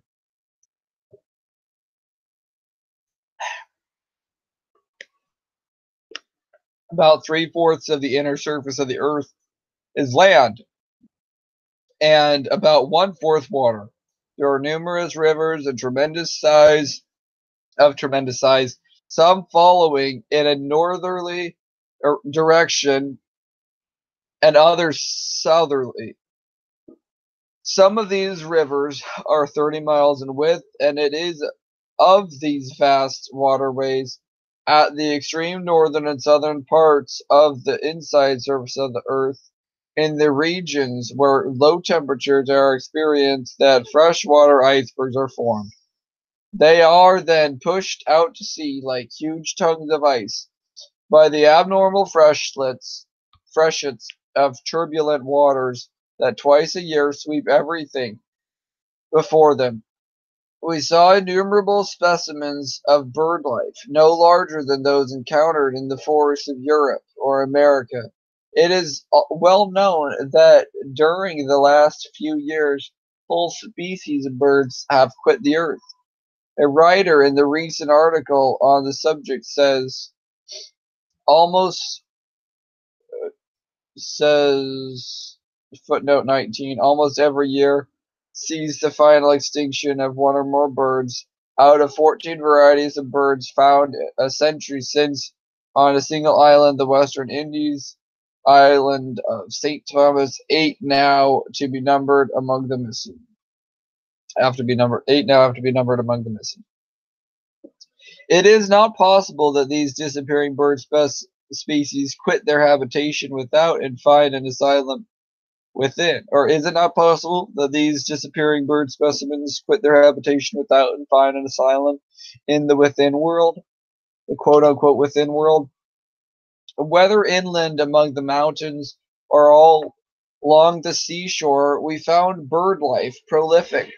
When they spread their great wings, some of the birds appeared to measure 30 feet from tip to toe.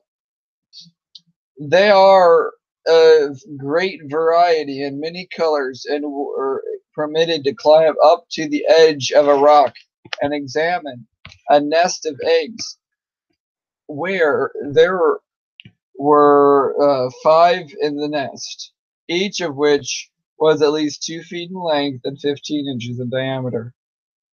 After we had been in the city of Hickdea about a week, Professor Galbea took us to an inlet.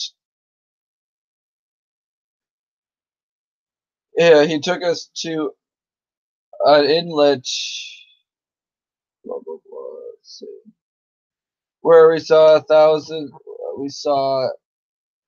of tortoises among the sandy shore. I hesitated to state the size of these great creatures. They were from 25 to 30 feet in length, from 15 to 20 feet in width, and fully 7 feet in height.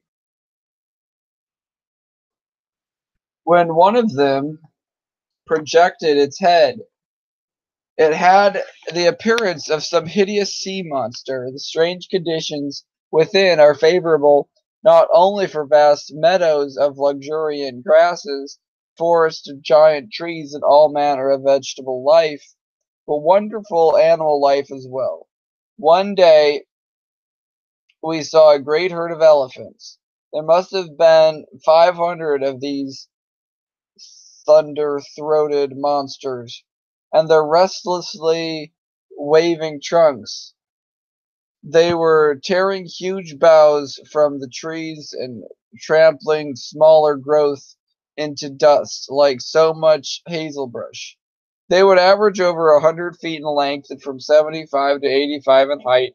It seemed, as I gazed upon this wonderful herd of giant elephants, that I was again living in the public library at Stockholm, where I had spent much of my time studying the wonders of the Miocene age, of the Miocene age. I was filled with mute astonishment, and my father was speechless with awe. He held my arm with a protecting grip, as if fearful harm would overtake us. We were 2 atoms in this great forest, and fortunately unobserved by this vast herd of elephants as it drifted on and away, following a leader, as does a herd of sheep. They browsed from growing herbage which they encountered as they traveled, and now and again shook the firmament with their deep bellowings. This is the crazy mist that goes up from the land each evening, and it invariably rains every 24 hours. The great moisture. One second.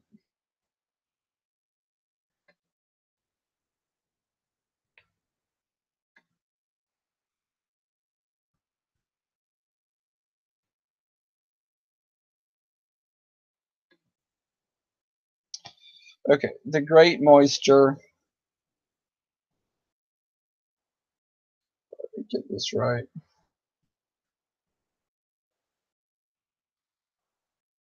Okay, the great moisture and invigorating electrical light and warmth account perhaps for the luxuriant vegetation, while the highly charged electrical air and the evenness of climate conditions may have much to do with the giant growth and longevity of all animal life. In places, the level valley stretched away for many miles in every direction. The smoky god in its clear white light looked calmly down. There was an intoxication in the electrically surcharged air that fanned the cheek as softly as a vanishing whisper. Nature chanced a lullaby in the faint murmur of winds whose breath was sweet with the fragrance of bud and blossom. After having spent considerably more than a year in visiting several of the many cities from the within world, and a great deal of intervening country, and one more and more than 2 years had passed from the time that we had picked up by the great exertion ship on the river, we decided to cast our fortunes once more to the sea and endeavor to regain the outside surface of earth. We made known our wishes, and they were reluctantly but promptly followed.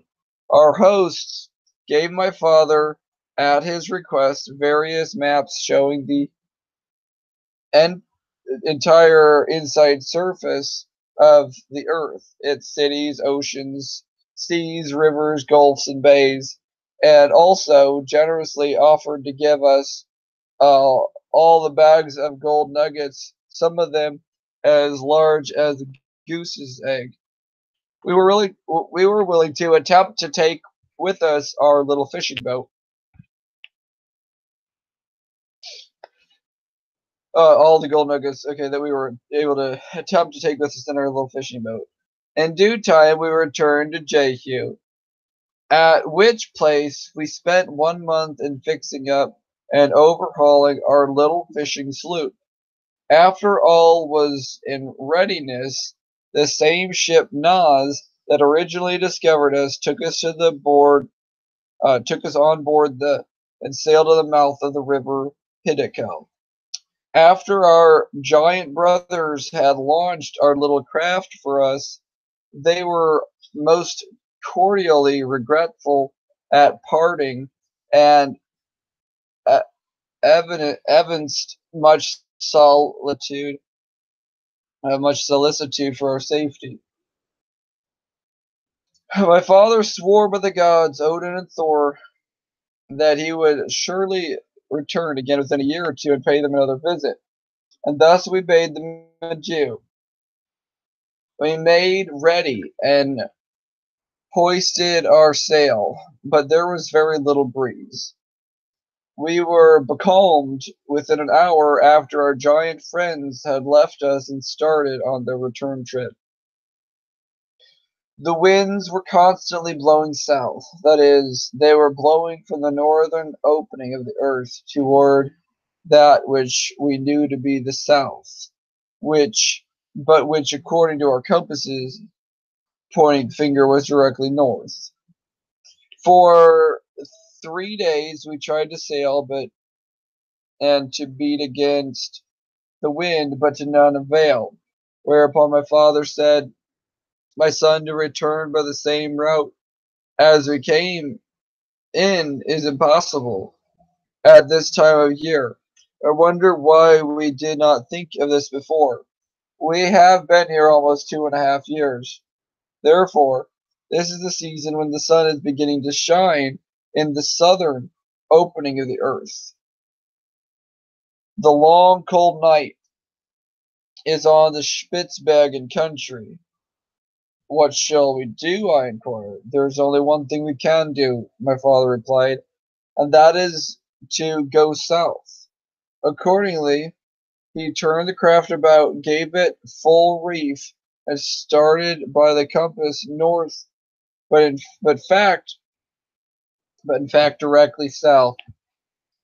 The wind was strong, and we seemed to have struck a current that was running with remarkable swiftness in the same direction. In just 40 days, we arrived at Delphi, a city we had visited in the company of our guides Julius Gildea and his wife near the mouth of the Gihon River. Here we stopped for 2 days and were most hospitably entertained by the same people who had welcomed us in our former visit. We laid in some additional provisions and again set sail, following the needle due north. On our outward trip, we came through a narrow channel, which appeared to be separated to be a body of water between two considerable bodies of land. There was a beautiful beach to our right, and we decided to reconnoiter. Casting anchor, we waited ashore to rest up for a day. Before continuing the outward hazardous undertaking, we built a fire and threw on some sticks of dry driftwood. While my father was walking along the shore, I prepared a tempting repast from supplies we had provided. There was a mild luminous light, which my father said resulted from the sun shining in from the south aperture of the earth. That night we slept soundly and awakened the next morning as refreshed as if we had been in our own beds at Stockholm. After breakfast, we started out on an inland tour of discovery, but had not gone far when we sighted some birds, which we finally recognized at once as belonging to the penguin family. They are flightless birds, but excellent swimmers, and tremendous in size, with white breasts, short wings, black head, and long peaked bills. They stand fully 9 feet high. They looked at us with little surprise,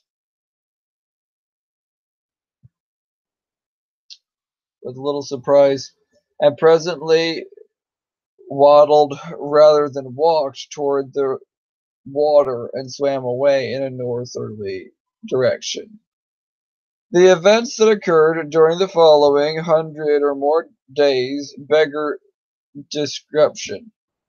We were on an open and iceless sea. The month we reckoned to be November or December, and we knew the so-called South Pole was turned toward the sun. Therefore, when passing out the way from the internal electrical light of the SMOKEY God and its genial warmth would be met by the light and warmth of the sun shining in through the south opening of the earth, we were not mistaken. There were times when our little craft, driven by wind that was continuous and persistent shot through the waters like an arrow. Indeed, we had encountered a hidden rock or obstacle. Our little vessel would have been crushed into kindlewood. At last, we were conscious that the atmosphere was growing decidedly colder, and a few days later, icebergs were sighted far into the left. My father argued incorrectly uh, that the winds which filled our sails came from the warm climate within. The time of the year was certainly most auspicious for us to make some dash for the outside world, and attempt to scud our fishing sloop through open channels of frozen zone which surrounded the polar regions. We were soon amid the ice pack, and how our little craft got through the narrow channels and escaped being crushed, I know not. The compass behaved in the same drunken and unreliable fashion in passing over the southern curve of the edge of the Earth's shell as it had done in our inbound trip of the northern entrance. It gurated, dipped, and seemed like a thing possessed. One day, as I was lazily looking over the sloop's side into the clear water, my father shouted, "Breakers ahead!" Looking up, I saw through a lifting mist a white object that towered several hundred feet high, completely shutting off our advance. We lowered sail immediately, and none too soon. In a moment, we found ourselves wedged between two monstrous icebergs. Each was crowding and grinding against his fellow mountain of ice. They were like two gods of war contending for supremacy. We were greatly alarmed. Indeed, we were in lines of a battle royal. We were between the lines of a battle royal. The sonorous thunder of the grinding ice was like the continued volley of artillery. Blocks of ice larger than a house were frequently lifted up 100 feet by the mighty force of lateral pressure. They would shudder and rock to and fro. They would shudder and rock to and fro for a few seconds, then come crashing down with a deafening roar and disappear in the foaming water, thus for more than 2 hours. The contest of the icy giants continued. It seemed as if the end had come. The ice pressure was terrific, and while we were not caught in the dangerous part of the jam, we were safe for the time being. Yet the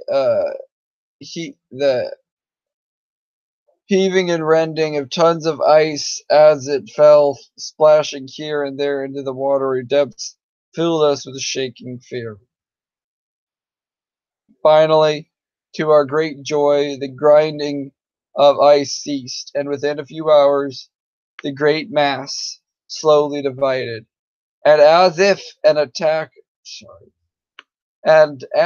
act of providence had been performed right before us lay an open channel. Should we venture with our little craft into its opening? If the pressure came on again, our little sloop, as well as ourselves, would be crushed into nothingness. We decided to take the chance, and accordingly hoisted our sail to a favoring breeze, and soon started out like a racehorse running the gauntlet of this unknown narrow channel of open water. It's the end of chapter 4, and then now it's the beginning of chapter 5, and this is almost the end of the book. 99 pages down, 20 more to go.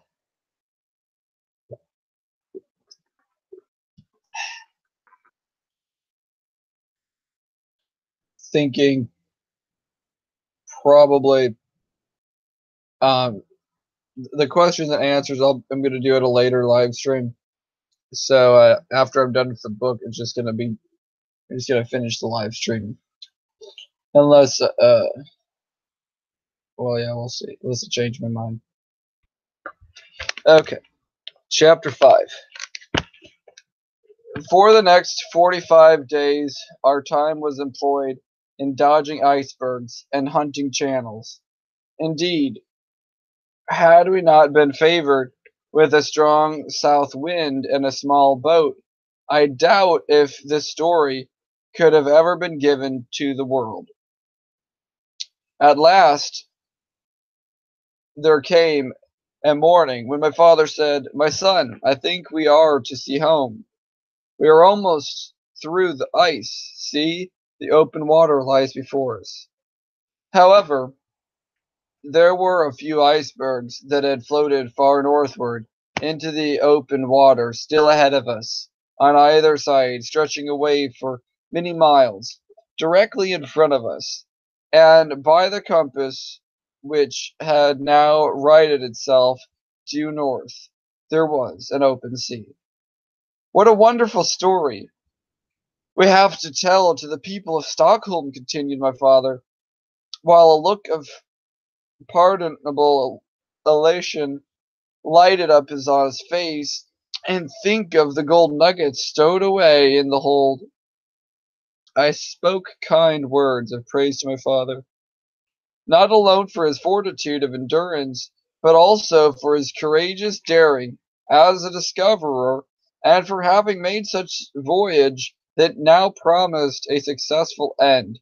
I was grateful, too, that he had gathered the wealth of gold we were carrying home.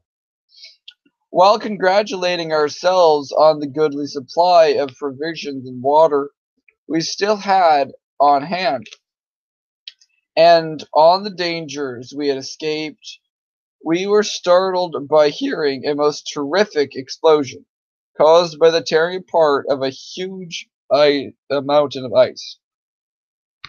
It was a deafening roar, like the fire of 1,000 cannon. We were sailing at the time with great speed, and happened to be near a monstrous iceberg, which, to all appearances, was immovable. As a rock-bound island, it seemed, however, that the iceberg had split and was breaking apart, whereupon the balance of the monster along which we were sailing was destroyed, and it began dipping from us. My father quickly anticipated the danger before I realized its awful possibilities. The iceberg extended down into the water many hundreds of feet, and as it tipped over, the portion coming up out of the water caught our fishing craft like a lever on a fulcrum and threw it into the air as if it had been a football. Our boat fell back on the iceberg, that by the time had changed the side next to us for the top. My father was still in the boat, having come entangled in the rigging, while I was thrown some 20 feet away. I quickly scrambled to my feet and shouted to my father, who answered, "All is well." Just then a realization dawned upon me, horror upon horror. The blood froze in my veins. The iceberg was still in motion, and its great weight and force in toppling over would cause it to submerge temporarily. I fully realized what a sucking maelstrom it would produce amid the worlds of water on every side. They would rush into the depression in all their fury, like white-fanged wolves eager for human prey. In this supreme moment of mental anguish, I remember glancing at our boat, which was lying on its side, and wondering if it could possibly right itself, and if my father could escape. Was this the end of our struggles and adventures? Was this death? All these questions flashed through my mind in the fraction of a second, and a moment later, I was engaged in a life and death struggle. The ponderous monolith of ice sank below the surface, and frigid waters gurgled around me in frenzied anger. I was in a saucer, with the waters pouring in on every side. A moment more, and I lost consciousness. When I partially recovered my senses and aroused from the swoon of my half-drowned man, I found myself wet, stiff, and almost frozen, lying on the iceberg. But there was no sign of my father, or of our little fishing sloop.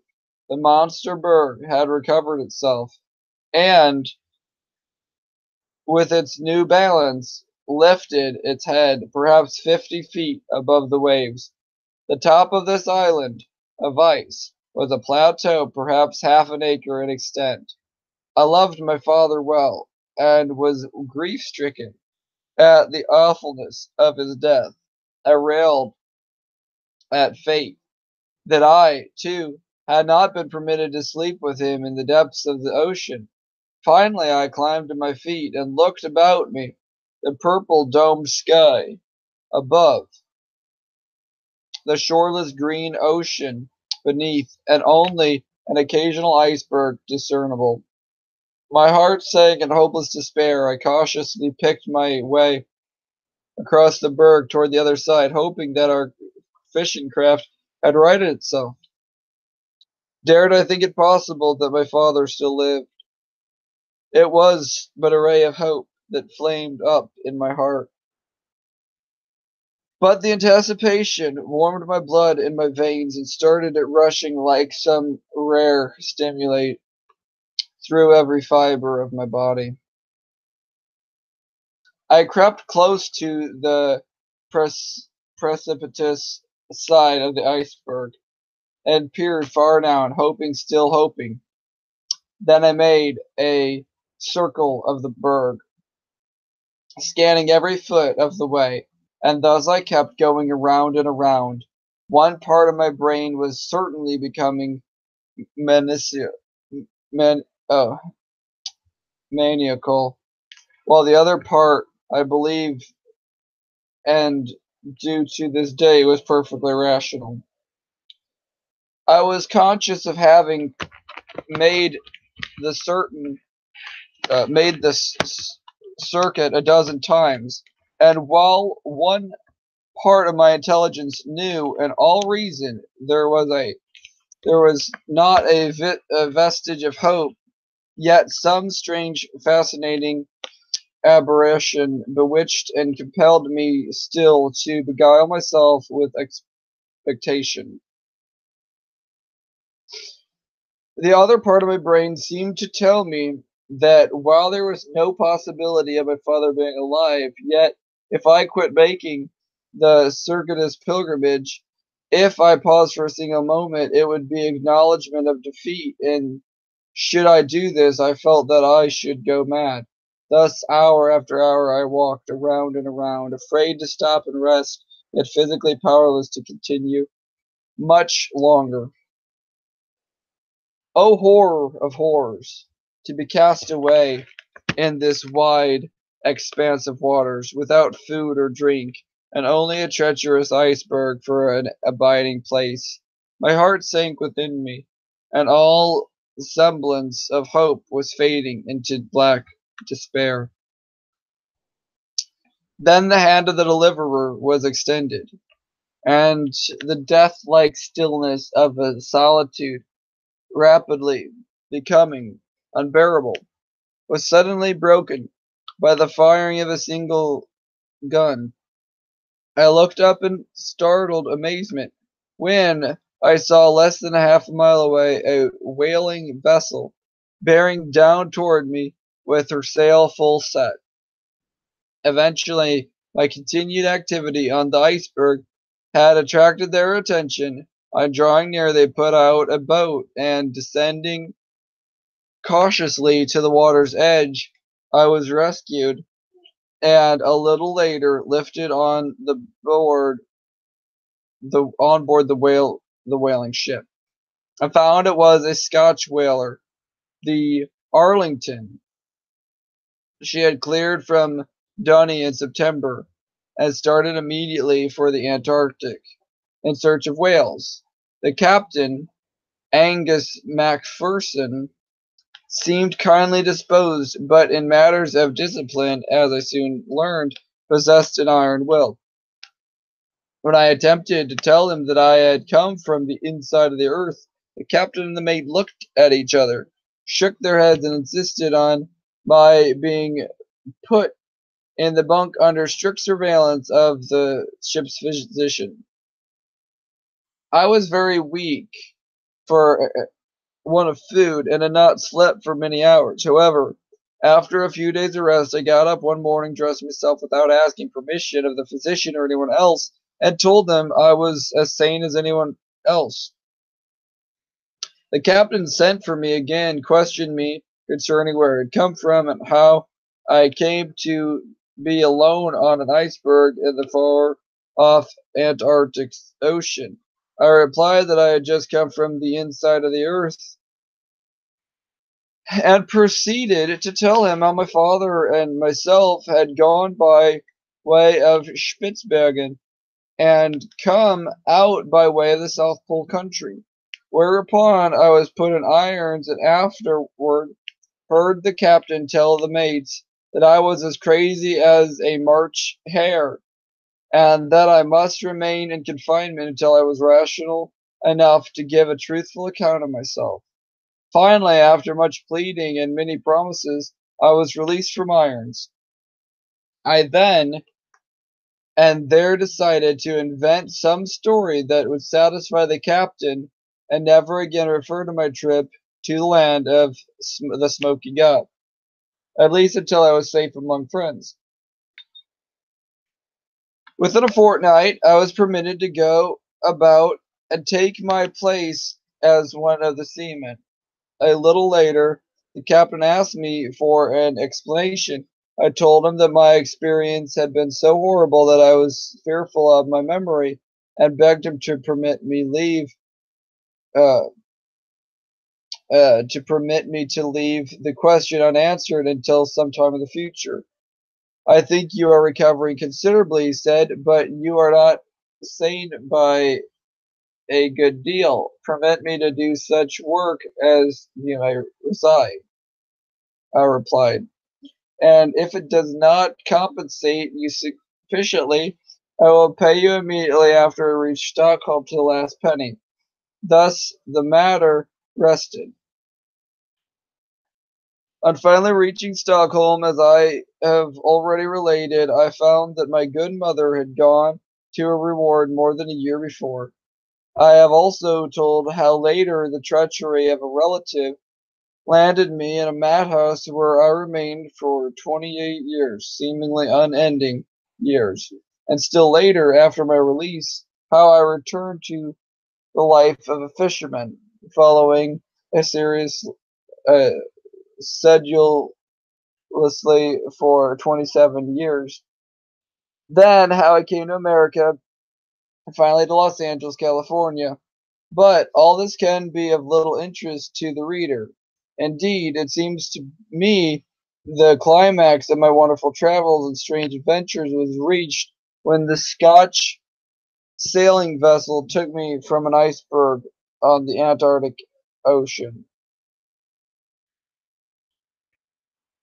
Part 6, the conclusion.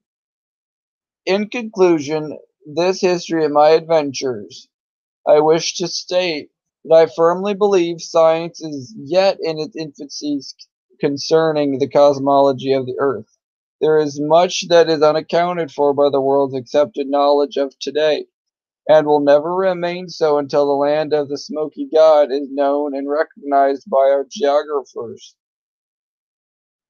It is the land from whence came the great logs of cedar that have been found by explorers in open waters far over the northern edge of the Earth's crust, and also the bodies of the mammoths whose bones are found in vast beds on the Siberian coast. Northern explorers have done much.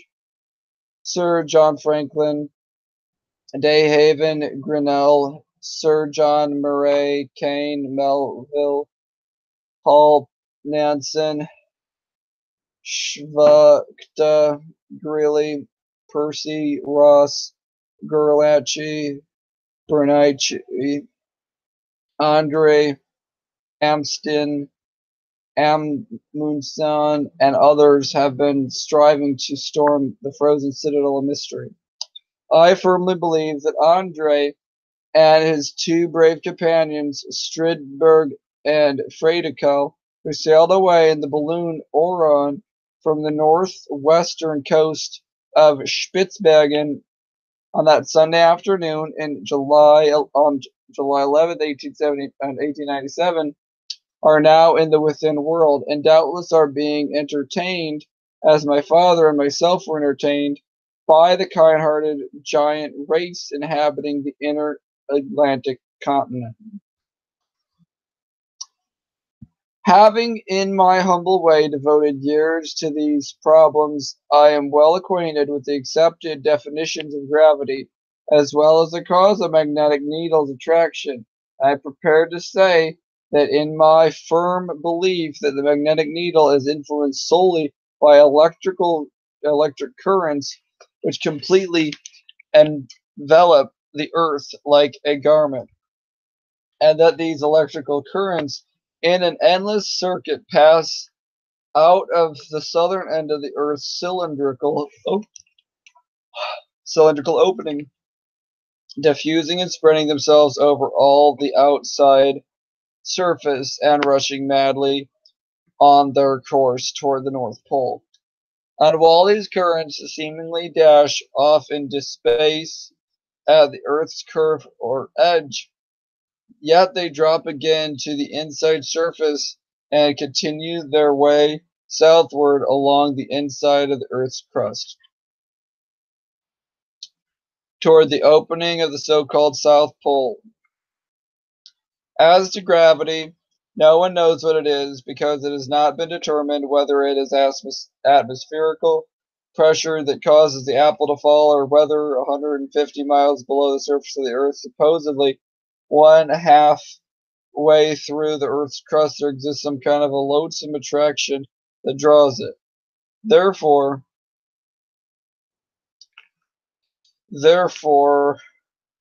whether the apple, when it leaves the limb of the tree, is drawn or impelled down toward the nearest point of resistance, is unknown to the students of physics. Sir James Ross claimed to have discovered the magnetic pole at about 74 degrees latitude. This is wrong. The magnetic pole is exactly one half the distance through the Earth's crust.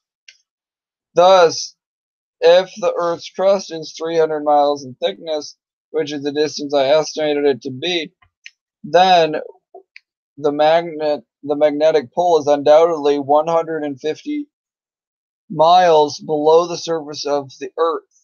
It matters not where the test is made, and at this particular point, 150 miles below the surface, gravity ceases, becomes neutralized, and when we pass beyond that point on toward the inside surface of the Earth, a reverse attraction geometrically increases in power until the other 150 miles of distance is traversed, which would bring us out on the inside of the world. Thus, if a hole were bored down through the Earth's crust at London, Paris, New York, Chicago, or Los Angeles, a distance of 300 miles, it would connect the two surfaces. Well, inertia and momentum of weight dropped in from the outside surface would carry it far past the magnetic center, and before reaching the inside surface of the Earth, it would gradually diminish in speed after passing the half point, finally pause, and immediately fall back toward the outside surface, and continue thus to oscillate like the swinging of a pendulum with the power removed until it would finally rest at the magnetic center or at the particular point exactly one half the distance between the outside surface and the inside surface of the Earth. The gyration of the Earth in its daily act of whirling around in its spiral rotation at a rate greater than 1,000 miles every hour or 17 miles per second makes of it a vast electro-generating body, a huge machine, a mighty prototype of the puny man-made dynamo, which at best is but a feeble imitation of nature's original. The valleys of this inner Atlantis continent, bordering the upper waters of the furthest north, are in season covered with the most insignificant and luxurious flowers, not hundreds and thousands, but millions of acres, from which the pollen or blossoms are carried away, far away in almost every direction by the Earth's spiral gyrations and the agitation of the wind resulting therefrom, and it is these blossoms or pollen from the vast floral meadows within that produces the colored snow of the Arctic regions that have so mystified the northern explorers. Beyond question, this new land within is the home, the cradle of the human race, and viewed from the standpoint of the discoveries made by us, most of necessity have a most important bearing on all physical, paleontological, archaeological, philological, and mythological theories of antiquity. The same idea of going back in the land of mystery to the very beginning, to the origin of man, is found in Egypt traditions of the earliest terrestrial regions of the gods, heroes, and men. From the historical fragments of Manetho, fully verified by the historical records taken from the more recent excavations of Pompeii, as well as the traditions of the North American Indians. It is now 1 hour past midnight, the new year of 1908.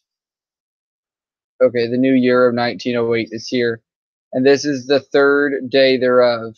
Having at last finished the record of my strange travels and adventures I wish given to the world, I am ready and even longing for peace and rest, which I am sure will follow life's trials and vicissitudes.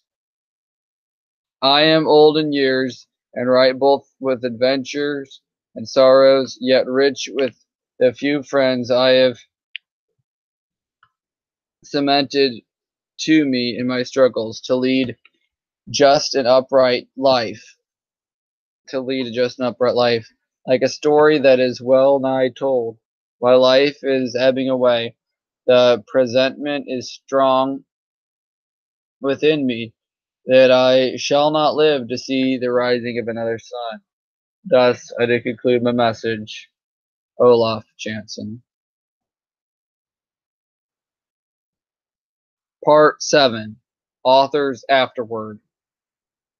I found much difficulty in deciphering and editing the manuscripts of Olaf Jansen. However, I have taken the liberty of reconstructing only a few expressions, and in doing this have in no way changed the spirit or meaning. Otherwise, the original text has neither been added nor taken from. It is impossible for me to express my opinion as to the value or reliability of the wonderful statements made by Olaf Jansen. The description here given of the strange lands and people visited by location of cities, names, and directions of rivers, and other information herein combined conform in every way to the rough drawings given into my custody by this ancient Norseman, which drawings together with the manuscript, it is my intention at some later date to give to the Smithsonian Institution to preserve for the benefit of those interested in the mysteries of the farthest north, the frozen circle of silence. It is certain there are many things in Vedic literature, in Josephus, in the Odyssey, the Iliad, Tyrian, the La Superi, early history of Chinese civilization, Flammarion's astronomical myths, Laremont's beginnings of history, Hesiod's Theogony, Sir John de Maudevill's writings, and Sake's records of the past that, to say the least, are strangely in harmony with the seemingly incredible text found in the yellow manuscript of the Old Norseman Olaf Jansen, and now, for the first time, given to the world.